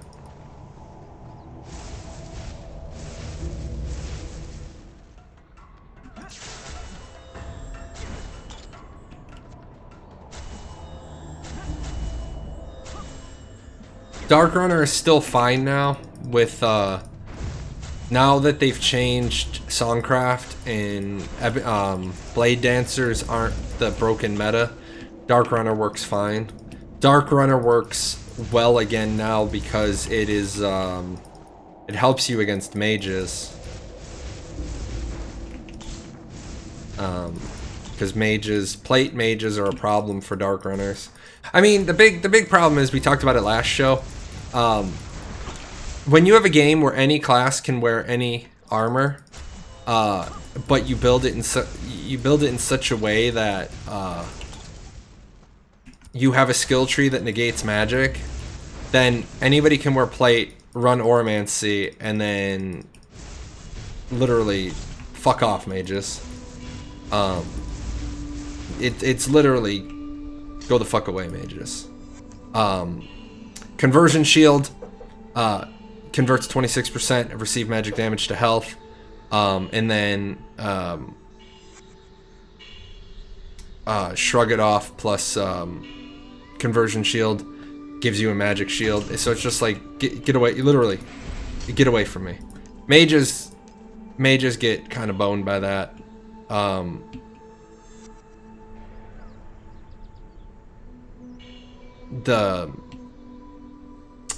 The flame ornaments, the flame conversion shield is always a good one. What server am I playing on? I am playing on Kadum. Playing on Kadum.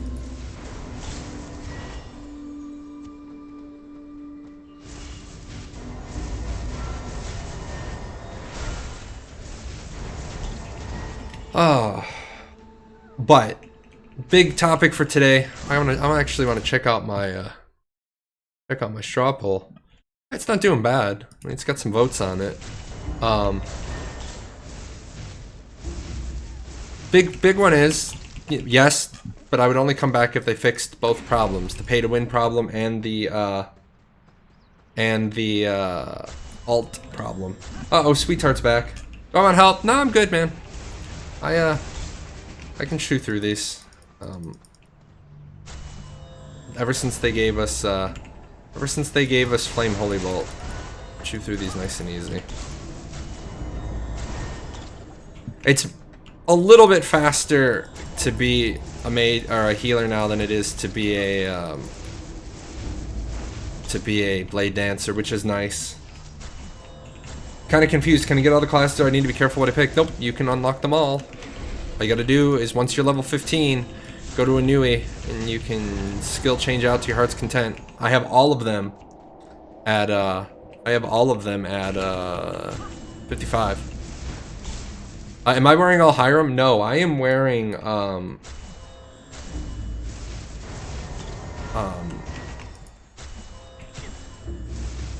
I am wearing T6 and T7 Obsidian. Where is the already playing Legacy? I don't need to count the people who are already playing Legacy. Because if you're playing on Legacy, you're already playing. I'm really aiming for the people who would come back to Archeage. Mainly if you had, say you had 5,000 people said they'd come back to Archeage, and then Gamigo wouldn't open a fresh start server. Well, then you're like, well, you guys don't give a shit about, you don't give a shit about your fucking economy, or your player base, your community. You don't give a shit about your players. With that said, they may never do a fresh start server. They may never do a fresh start server. I would like to see them do a fresh start server, because I'd like to see if they could get it right. I would like to see if Gamigo could do better than Tryon did. I mean, this is being snarky, right? I'm gonna be snarky for a second. I don't think Gamigo could do any worse than Tryon did. I mean, it would be an accomplishment to launch a fresh start server worse. Yeah, the fresh start servers are too profitable to not. Yeah, exactly. I mean, that's actually Wednesday's show topic. Is I gotta make sure I wrote that down actually. Yeah.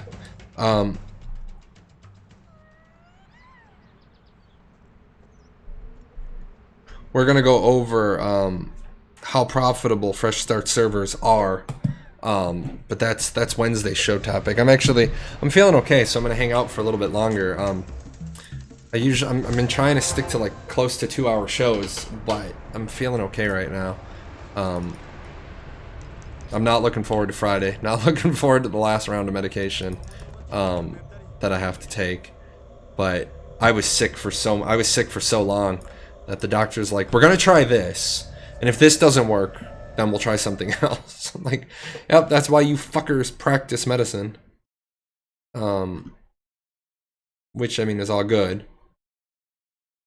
They do what they do, but came back to Archeage after a few months. Yeah, I'm kind of on my way out the door with Archeage, mainly because I'm not having fun with it anymore. Once you stop having fun with it, you need to walk away.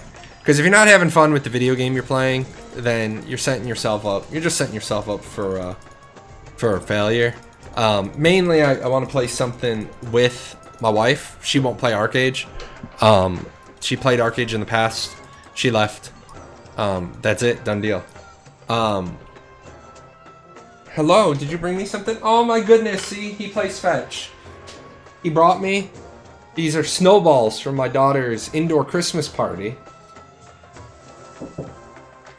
You gonna get it? You want the snowball? You want the snowball? Hey. Hey, hey, hey, hey. You want this? No, he wants a treat. He has no interest in chasing it. Usually he'll chase it like once or twice, and then he looks at me like, all right, I'm done. I'm done, dude. I'm not a dog. I'm a cat. But is Divine T5 armor and Divine Ionad garbage now? No, a Divine Ionad isn't garbage because you could always take a Divine Ionad up to Aranor. Divine T5 armor is pretty trash. What you're going to want to do with Divine T5 Obsidian is crush it using the Hiram conversion rune or the Aranor conversion rune. And you can either feed it into your Hiram gear, or you can sell the charms that come out of it. What you would get is from crushing Obsidian gear, you get these sealed Aranor infusions. What are these selling at? None? Oh, really?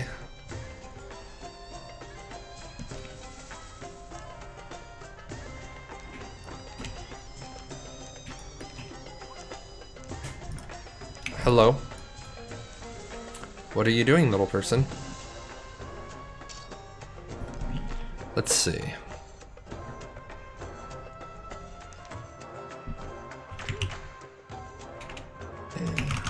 No.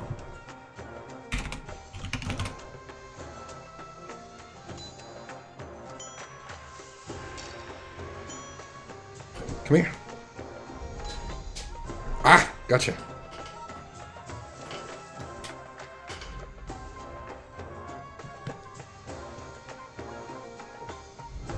He's like, that's my head, man. That's my head. It's okay, Sparky.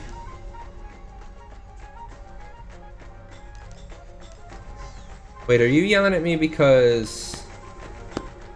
Are you yelling at me because there's a cat locked in somewhere? I haven't seen some of your family. Are they locked in somewhere? No, I don't think so. Oh, up in your bed. Let's see. Is there a spreadsheet that shows you the conversion rate? Yes, there is. Do I have it? Maybe.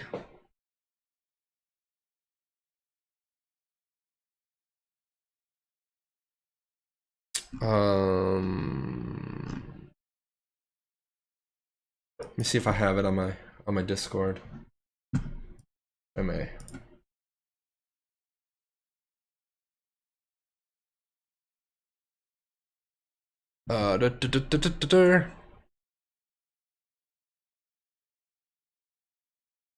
Archeage lobby.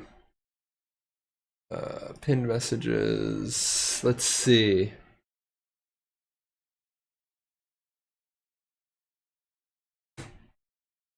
Nope. Luna Gems. Yeah, here. Synthesis, is this it? Might be it.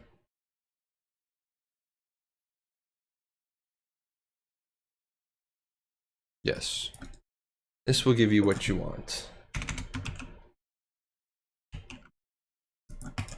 No, I don't. This is somebody else's spreadsheet.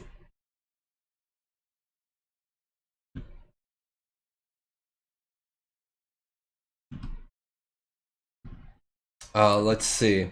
I have one piece of obsidian left. It's a +9 ominous obsidian short spear that my son made for me before he passed away last year, so I cannot bear to part with it.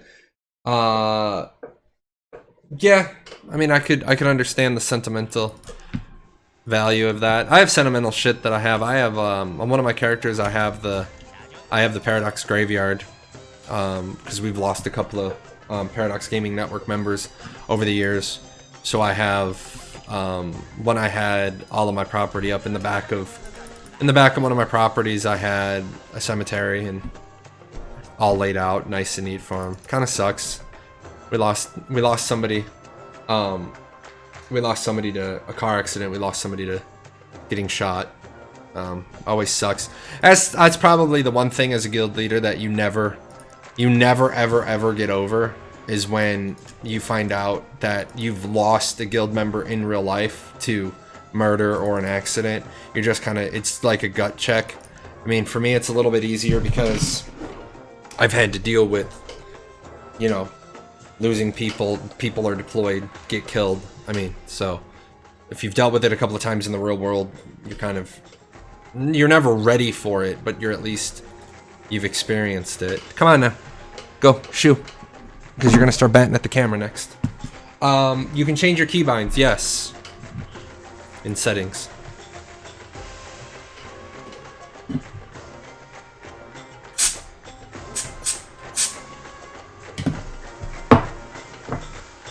Jerk. He sits up here and he starts batting at the camera. He's bad. Bad cat.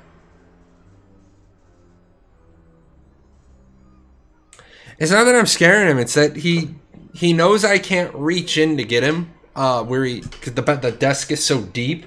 He sits behind everything, but he bashes his head into my monitors.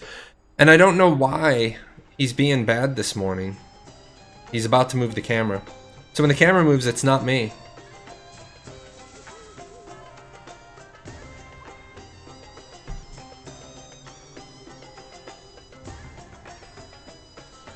Yes, there's stuff there, and that's not for you. That space is not for you. What's the best way to level them up? Feed them stones. There's no best way. Acquire stones and feed them. That is it. That is the end of the discussion. There's not a best way. I would recommend not spending honor on them. I would recommend selling the honor, and then buying the stones you need.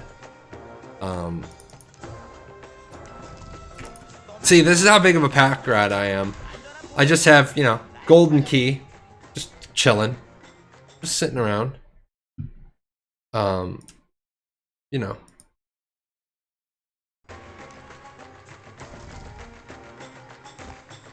I actually found out, I realized I have an appointment tomorrow.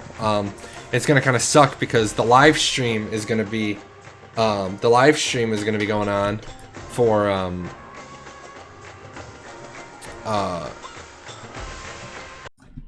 Ashes of Creation while I have to be driving to an appointment.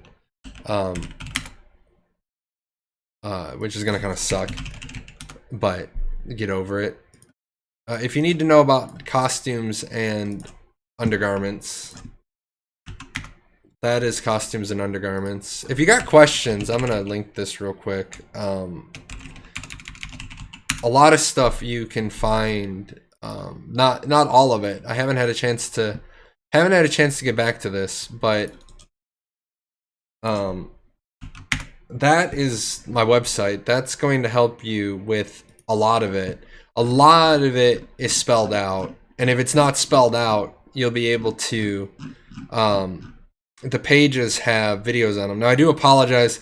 I have a big ass monitor, so when I laid out these pages, I laid them out based on having a big ass monitor. I've gone back, I fixed Ashes 101. I still need to fix Archeage 101. The problem is I don't have time.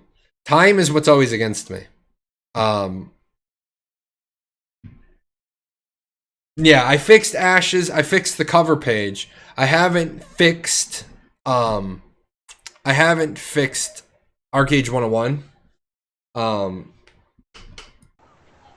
haven't fixed Archeage 101 yet. The goal was for me to fix Archeage 101's pages as I updated Archeage 101 pages, but then with the self-healing nerf coming in, and then realized when Ashes got delayed on March 8th, I really had to make a decision for what I was doing game-wise, and I don't want to play another open world PvP game because I'm going to an open world PvP game, so I don't want to go from Archeage to Air to Ashes. I want some time off, and because I want to refine my style a little bit, and the wife's been, you know, wanting to play something, and she likes Final Fantasy, but she and I play Final Fantasy in a very particular way. I'm the tank, she's the healer, and it works. So I said, fuck it, I'm retired and I want to spend time with my wife. I'm tired of waiting for the next game, so we decided we were going to jump into Final Fantasy again, and I'm having a blast there. The problem is that when you're having a blast at a game, I don't think I'm gonna make content for Final Fantasy 14. I might stream it for a one-off occasionally if I got, you know, if I would just want to chill, but I'll probably stream Archeage, make Ashes of Creation videos. Is my Hiram video from 5 months ago still accurate? Yes. If they ever get to the point where videos from 5 months ago aren't accurate, they can fuck themselves, and I won't be making any videos. Because if it's already bad enough that I had to reboot Archeage 101 because so much had changed in less than a year. But yes, that video is still accurate.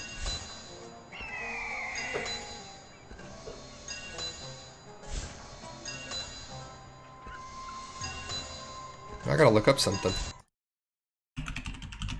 What was last Monday? Last Monday was the 22nd. Let's scroll down to the 22nd.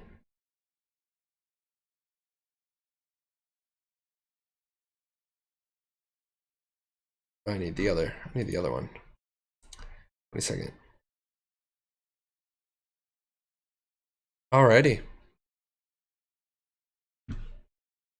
Yeah, tons changed over the last year. Really, and this is another one of those those things that I say, because believe it or not, there are game developers who come and hang out and listen to my show. I got an email from another game developer. So we have people from Valar who swing by here, Defend the Night who swing by here. Another game developer PM'd me because they were hanging out in my show, listening to the ideas that we talked about. I need to email them back. Insufficient labor points. What the? I need to email them back, but you can't radically change.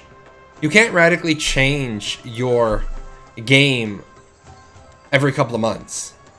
If your game was good when you started, then you shouldn't be needing to do massive changes every couple of months. If you're doing massive changes every couple of months, it means something has gone wrong.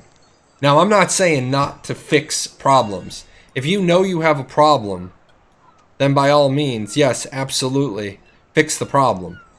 But don't change stuff just for the sake of changing stuff. That's just bullshit. That's just bad. That's just bad. Any news about Fresh Start? No. In fact, they've said nothing about Fresh Start. To an alarming rate of nothing. An alarming rate of nothing has been said about Fresh Start. Maybe part of the problem is that they're trying to fix, they're struggling to fix the EU servers. I mean, that might be part of the problem. When you have a situation where your servers are fucked, you kind of gotta fix that first.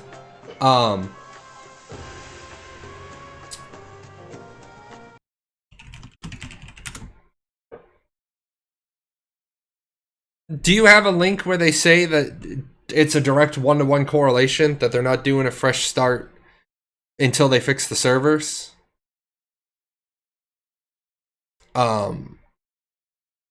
Because I don't have any news on fresh start from them directly. I mean, their forums are great. You can't search for shit. But I check the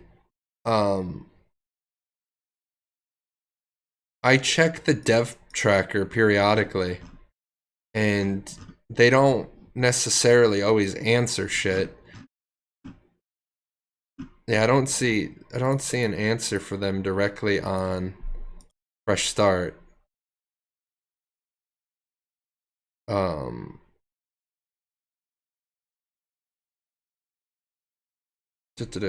What's up with Excel? Yeah, right now. Oh, everything we can't worry about that. We need to get EU stable. Yeah, I mean, is that the right answer? The answer you want? Hey, stop eating my monitor cable. I'll kill you. Go.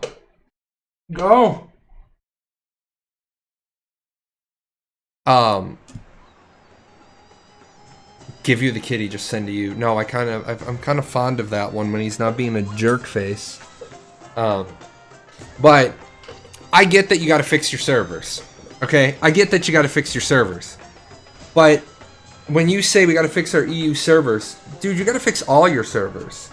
Your North American servers have issues as well. So I get that you don't want to do fresh start servers, because of the problems that you're having with your current ones. And if you do, somebody said something, if you do a fresh start server, you're basically abandoning your legacy servers. Somebody said something similar to that. And that is kind of true. I want to circle back to that. Let's see if I can see it real quick.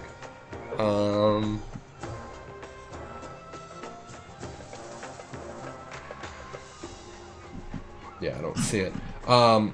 When you open up fresh start servers, what happens is you you pretty much starve off the legacy servers for new players. So if you opened up a fresh start server today, you're not going to see people coming back, or you're not going to see new people coming to a legacy server. Because why would they? If I have my choice to play on a server where everybody's starting from square 0, or there's people that are already at square 300, which server do you want to play on? Well, of course, new players want to go to the new servers, and we'll talk about that. We'll talk about the profit part on Wednesday, because I'm getting ready to close up today. Trying to keep the Archeage streams a little bit shorter so they don't turn into me just rambling on. But with that said, if I had the option to re-roll as a mage on Kadum or go to a fresh start server, I would go to a fresh start server. Yeah, I would lose my titles, and that would suck. But I wouldn't have to fuck around with, you know, a lot of the bits and pieces that I'm gonna have to fuck around with. Fresh start again? No, I'm asking if people would come back if there was a fresh start. The truth is though, I don't know if I would come back. I don't know if I would come back to fresh start at all. I mean, I love Archeage, but Archeage is one of those. If you played it at launch, if you played it at launch, and you've been through all the bullshit, you really don't want to go through it again. They should make fresh start with double XP, drop, and merge to old fresh start server. No, not at all. Wizards, that's a horrible idea. That's self-defeating of having a fucking fresh start server. You want to merge people into a server that have had a year in, they've had 13 months. If they told me that that's what they were going to do, absolutely. Look at that. 12k gear score people on Nui. That's a horrible idea. The property that is purchased, how would you handle that? Yeah, that's another one. That's another one. You know, server merges are what you do when your server is dying. The way that they've done server merges in North America and Europe lets me know that there's not a good way to do it. I'm too invested to change servers, too much work. Yeah, you're not going to change servers. I mean, there's no good answer. There's, like we've talked about it as the show trend for the last couple of weeks. There's no way to get people onto the old servers because people come in and right away they see this almost 16k. Look at the difference between number 1 and number 3. Just look at that difference. Inside the top 20, there's a 2,000 point difference. So 15,849 minus 12,860. You're talking a 3,000 point difference between the number 1 and the number 100 person on a server. And now, like, okay, you start 3,000 points. That's a 20%. That is a 20% power increase. Or that's a 25%, just about 25% power increase over the 100 guy. Then you got people who are 9Ks running around working their asses off. When are you ever going to get to the front of the pack? You're not. Yeah, total pay to win, but it doesn't matter if you're total pay to win or not. You know, total pay to win or not, you still have almost a 16k gear score. So people aren't going to want to play a game where No, if I told you when you play this game, no matter how hard you work, you're never going to be the best. You're never going to be the best. Then I think some people would just not play. Some people that come, I mean, I know there's people who play this game that all they do is farm. They like coming in, owning their tract of land. They talk to people, they come in, they farm, they have a good time. If they're having fun with it, they're having fun with it. All I'm saying is that for competitive people, if you are always going to know, no matter how hard you work, you are always going to be second best, or not even second best, but 95th best. There's people who are just going to take a pass on your game. If you got the money to spend, grats to them. Now, if it's actually a decent player, then oof, but that's rarely the case. You know, I don't know where I stand anymore. I don't know where I stand anymore with buying ahead. The nature of the MMORPG genre has changed so much in the last 20 years. It used to be that everybody was pretty well leveled with their amount of playtime. You had college students, you had people who had jobs, so everybody did about 4 to 6 hours a day.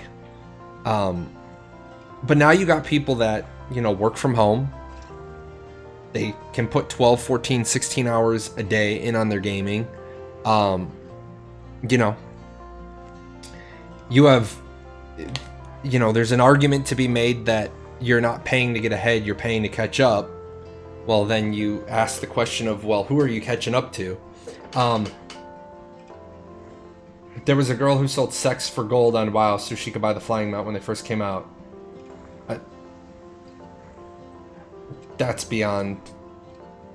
There's places I won't even go to. That's one of them.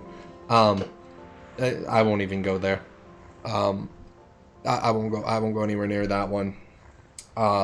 People know my opinion on the streamers who are basically doing softcore porn on Twitch, but they make Twitch a lot of money, so it, you've got 2,000 monthly subscribers, you're making Twitch some money, so apparently it's okay. It's okay. I went through the terms of service. It's not against the rules, so good on them.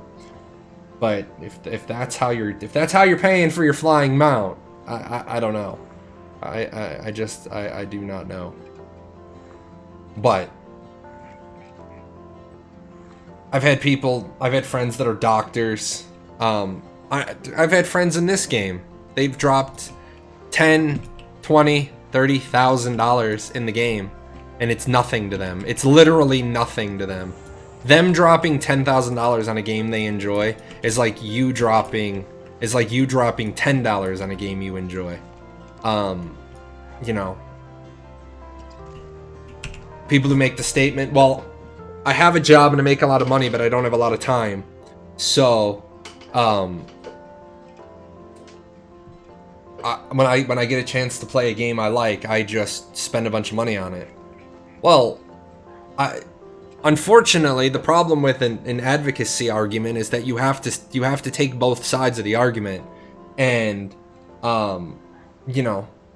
if I'm rich, can I just get away with buying that stuff? By the way, check out in the background the flying fountain. But some folks have more disposable income than others. It is what it is. Yeah, but unfortunately, there is an argument to be made that what that is bullshit. What that is bullshit, because then the game suffers because of it. Should gold buyers be banned is always been a question in my mind. And yes, I think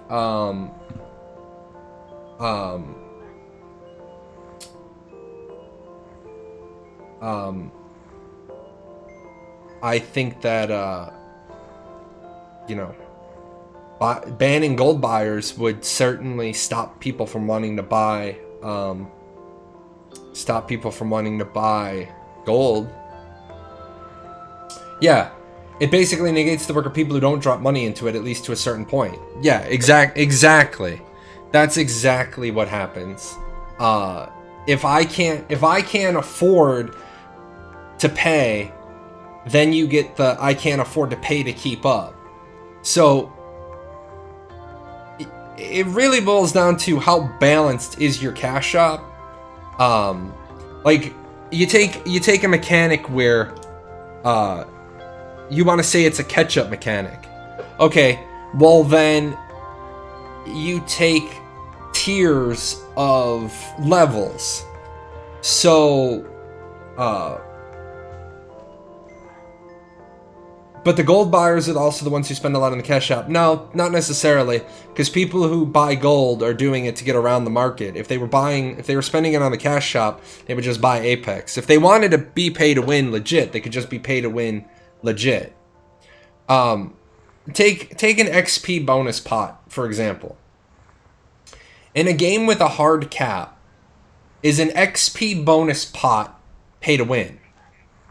It depends on when you introduce it. Is it available on day one? Yes. Okay, well then it's pay to win. Because it allows me to get to the end game faster. If I get to the end game faster, what are the ramifications of being at the end game faster?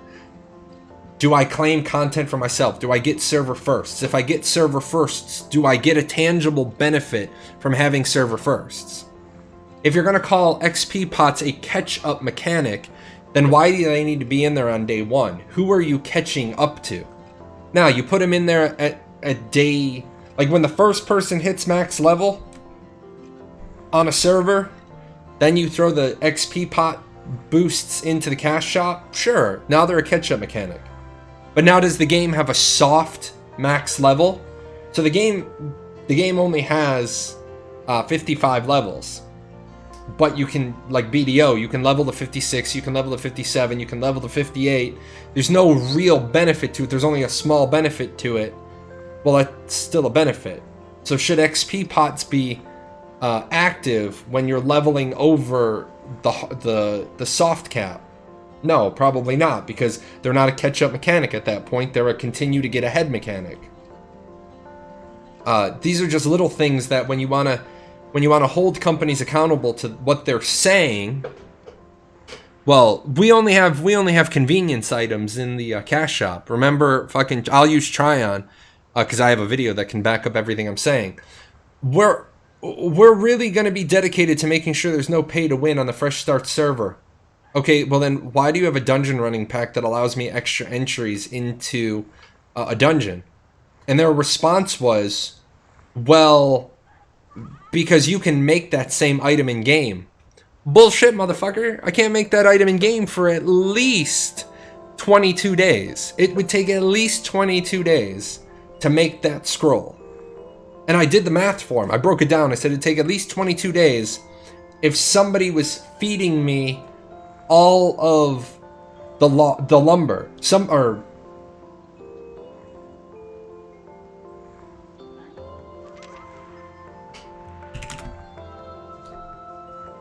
Yeah, if somebody was feeding me all the lumber at the time, it would have taken me 22 days to level my printing to the level where I could make that scroll. If somebody was feeding me all the lumber, which means somebody else needed to be doing all the lumber, which means somebody else had to be doing all the tree harvesting, which meant somebody else needed to be making all the gold to buy all the trees.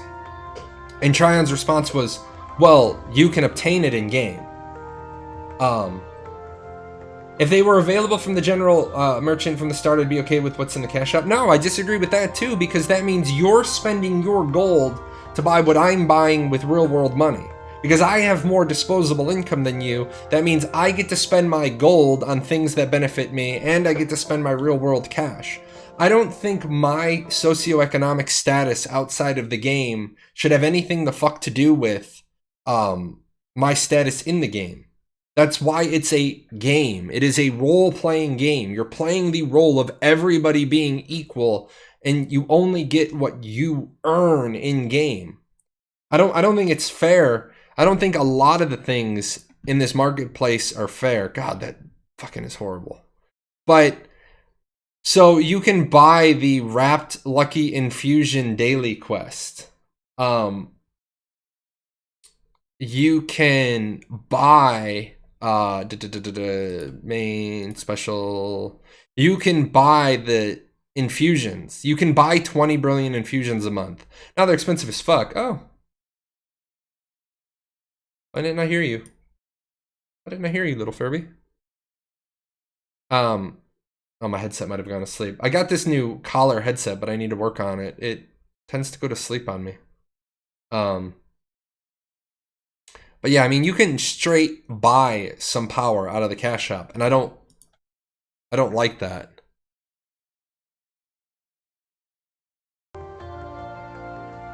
Yeah. Yeah, one infusion is like $3 each. Yeah, but I mean, for some people that don't give a fuck, they're gonna do it. People are gonna do it. If you give people the opportunity to pay to win, they're gonna pay to win.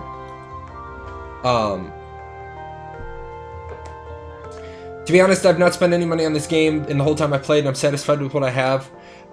True, but the question is, at what level are you playing the game? And that's where we run into the pay to win problem. I've seen games die because the Power Guild just buys. Yeah, but are you doing Kraken? Are you doing Castle Sieges? Are you doing the end game content? Are you winning Abyssal? That's the sort of say when I say what level. No Castle Sieges on Fresh Start. Well, that sucks. A fucking year later. Well then, yeah, it doesn't matter for you because you've put the money in. I know people that didn't get any content because there was no content for them to get. They couldn't get content. The reason why they couldn't get content was the pay to win organizations had everything on lockdown. So there was no opportunity for them to do anything. There was nothing for them to get. Nothing left over. There was no scraps. Yeah, Fresh Start's a little bit different because you guys don't have everything. First of all, your server's only 13 months old, and then you guys don't have everything that's available on the main servers. So it's a little bit different if your existence has always been on the Fresh Start server. It's a little bit different than if your existence was from a legacy server. Because what was just said, when there were a lot of servers and the Delphinid Ghost ships originally came out, whoever controlled the Delphinid Ghost ships controlled the server. I was in Slayers, we were killing the ghost ships on spawn, and that was 27,000 gold a day, plus usually a little bit more on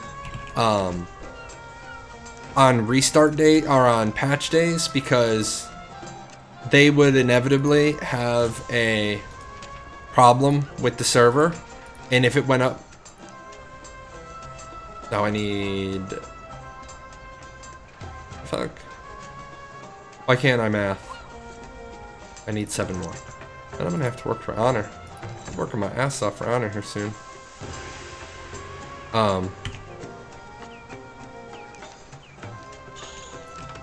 if you're on EU Fresh Start, you've got the advantage because your Fresh Start is a little bit more populated than the North American Fresh Start.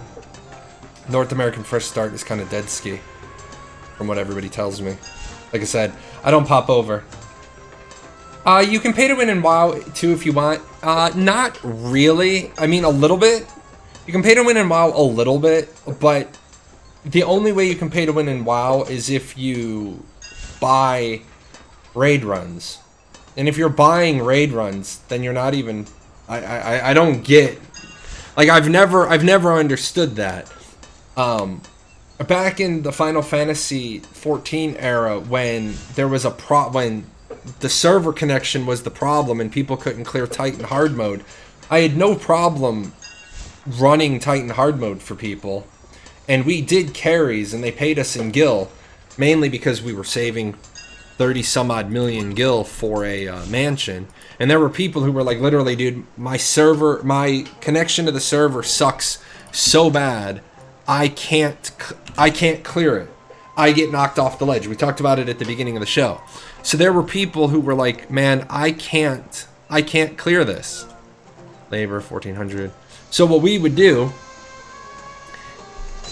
is we would legitimately just go in there. We would go in there and we would say, do as much damage as you can, and if you fall off the ledge, don't sweat it. And so people would, people would go in there and they'd try as hard as they could, and then they would die. And we told them, don't worry about it. Don't even sweat it, man. We're gonna 7-man carry you. And 7-man carry, and give them their money, or we would already have their money, and if for some reason we couldn't clear it, I gave them their money back. I was like, hey, look, I don't know what's going on right now, but our 7-man just isn't syncing up. Here's your money back. But most of the time, I'd say 98 times out of 100, if we were going to 7-man carry you, we'd 7-man carry you. Occasionally, shit would happen, but we usually got it on the second attempt. We would try for the 30 minutes, because we didn't like giving up. But now, it's a PvE-based game. You don't have to buy your way through the content. There's enough high-level people that, shit, like I said the other day, Titan hard mode we did in 2 tries. Mainly because the second time you get the echo. Yes, I'm okay with any question. I'm okay with any question in any show. Chances of Gamigo fresh start server. No idea. They haven't talked about it. I don't imagine that they're gonna do it anytime soon, because they've kind of talked themselves into a corner where they've said, the most important thing is for us to fix the EU servers. So, if they were to then say, oh, you know what, fuck the EU servers, but we're going to launch a fresh start, then it's integrity. And then they get called out on their integrity check. I have insufficient labor points. What's wrong with the EU servers? They disconnect, they run like shit. It's been a pretty big thing for the last couple of weeks. We're bringing the EU servers down for maintenance again. They've had problems. Their servers have been down.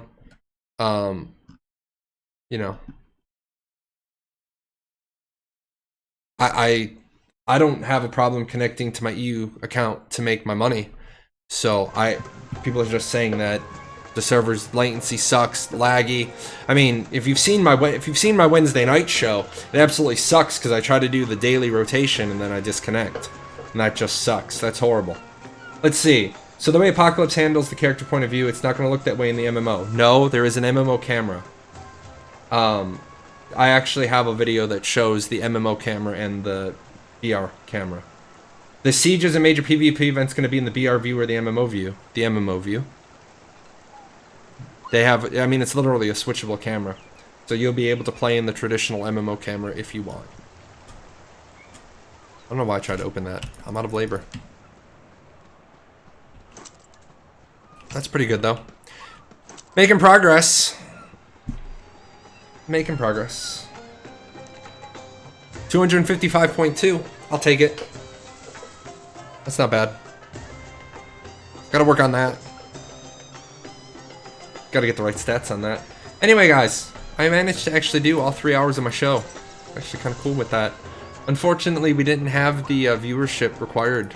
The number didn't hit where we needed to hit for the Apex giveaway. So, I know. Cry. I found out I have this wonderful little tracking program, and it lets me know like where people are and like when they enter the chat, when they leave the chat. and when they're in the channel, when they're out of the channel. So I don't show what the number is. I don't show the magic number, because what people were doing is they're like, if the number is, if I put on the screen at 55 people, I'm gonna give away an Apex. There's people that are joining the channel several times, and so it's really not an authentic number. We'll get there. What happens next week is I have the number, and the number comes down, a 50% correction to 50% correction down to the number, and then when after next week's show, if we hit that number, we give away Apex again. I'm running out of Apex though. That's really the other reason why I continue to play, because I want to give away all this Apex. And then when I'm done giving away all this Apex, I won't feel bad. And then I won't have Jammin yelling at me like hashtag 148. But yeah, I've got 12 Apex left in my stack. That's the problem with going to like Final Fantasy 14. I don't really want to go to Final Fantasy 14. I want to enjoy the game, and then if I start making content for the game, then I may not enjoy it as much, and I want to enjoy the game. Plus, I'm not at the point where I can be a content creator there either, because people are gonna. It's like I'd have to put a caveat on my show. You can ask me a question of the main storyline earlier. If you're asking me a question on any of the expansions, I'm not a subject matter expert, and then that would just be bad. I mean, I don't like coming on and not being able to be helpful. So that is that. Also, before I close up the show, I am trying to, find time to add, little bits and pieces to the stream. But my older daughter that makes the art, that makes the pandars, with the money and the heart for the subscriptions. My little daughter got a little upset because Shy and I were talking about the art for my channel. There we go. And so my little one, she got kind of upset, and she made a bear with a bag of money and hearts. So she combined them into one. And so I had that on my desk to share, because some of you that are at my show often enough, some of you have met Gizmo. She comes in from school sometimes and waves. Show again. I can do that. She made a bear with a bag of money and hearts. That was her big thing. Her big sister was sick this weekend in bed drawing. So before I go, I saw what do I enjoy about Final Fantasy? I'm gonna say let me say it this way. I don't enjoy the combat, and when I say this, I'm being dead serious. I was in a boss fight the other day, and I literally had a hot pocket in one hand and my hand on my mouse in the other one, because I'm a dirty stinking clicker. But I was hungry, and we were doing a boss fight, and I literally tanked the whole boss fight.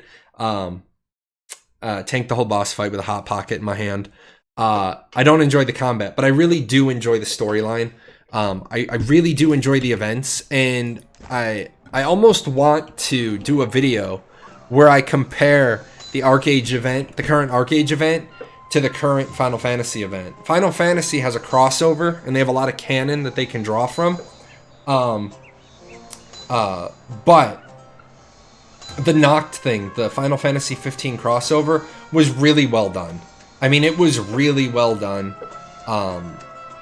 You have a story, and it's go to several zones. I mean, it takes about an hour to go through all of it. I mean, it was pretty cool. It tells a story instead of I go to Mirage Island and I run laps. So I do agree, Final Fantasy 14 will drive you crazy. A lot of barriers.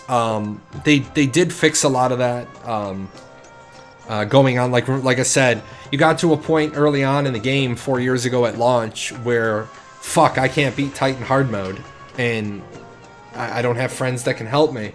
So now I'm stuck. I can't get my relic weapon. I'm just flat stuck. I can't beat this hard mode dungeon. I'm just flat stuck.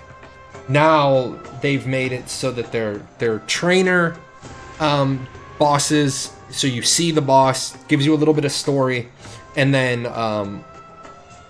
the extreme modes are for people who like dungeons. Am I going to be jumping on the WoW Classic train? No, I don't think so. I was searching for a game to play, and I came back to Archeage. I did all that Archeage work. I worked like 5 weeks on getting the website the way it was, and then of course I found out that, you know, getting nerfed. My class is getting nerfed again, and I've just about had it with that. I disagree with how they're trying to fix healing, and I'm not having as much fun anymore. Not because I don't enjoy Archeage, but because Tamir doesn't play Archeage anymore. So Tamir enjoys Final Fantasy, and since I enjoy Final Fantasy enough to play, that's what I'm doing. I'm playing Final Fantasy with my wife. We'll be playing Ashes together. That's probably why I'm going to skip Air. Probably why I'm going to skip Astalia. From what I've heard, Astalia is not that good to begin with. I mean, I might swing in for like a one-off show, but I got a couple of other things to do, and I've got 3 expansion packs worth of content in Final Fantasy to play. So that gives me stuff to do. Anyway, guys, it's been 3 hours. I'm gonna get out of here. Air looks decent, yeah, but it's on Unreal Engine 3, so it's automatically gonna have all the problems that Unreal Engine 3 has. Anyway, I'm gonna get out of here. I gotta get something to eat. I gotta go for a walk. Gotta get healthy. Gotta get fit. Gotta not die. You guys take care. I will see you Wednesday night for Archeage 101. We're gonna talk about how profitable Fresh Start servers are, and you should be seeing a video out from me tomorrow, which will be the Ashes 101, the Ashes live stream recap. So that one will be out tomorrow.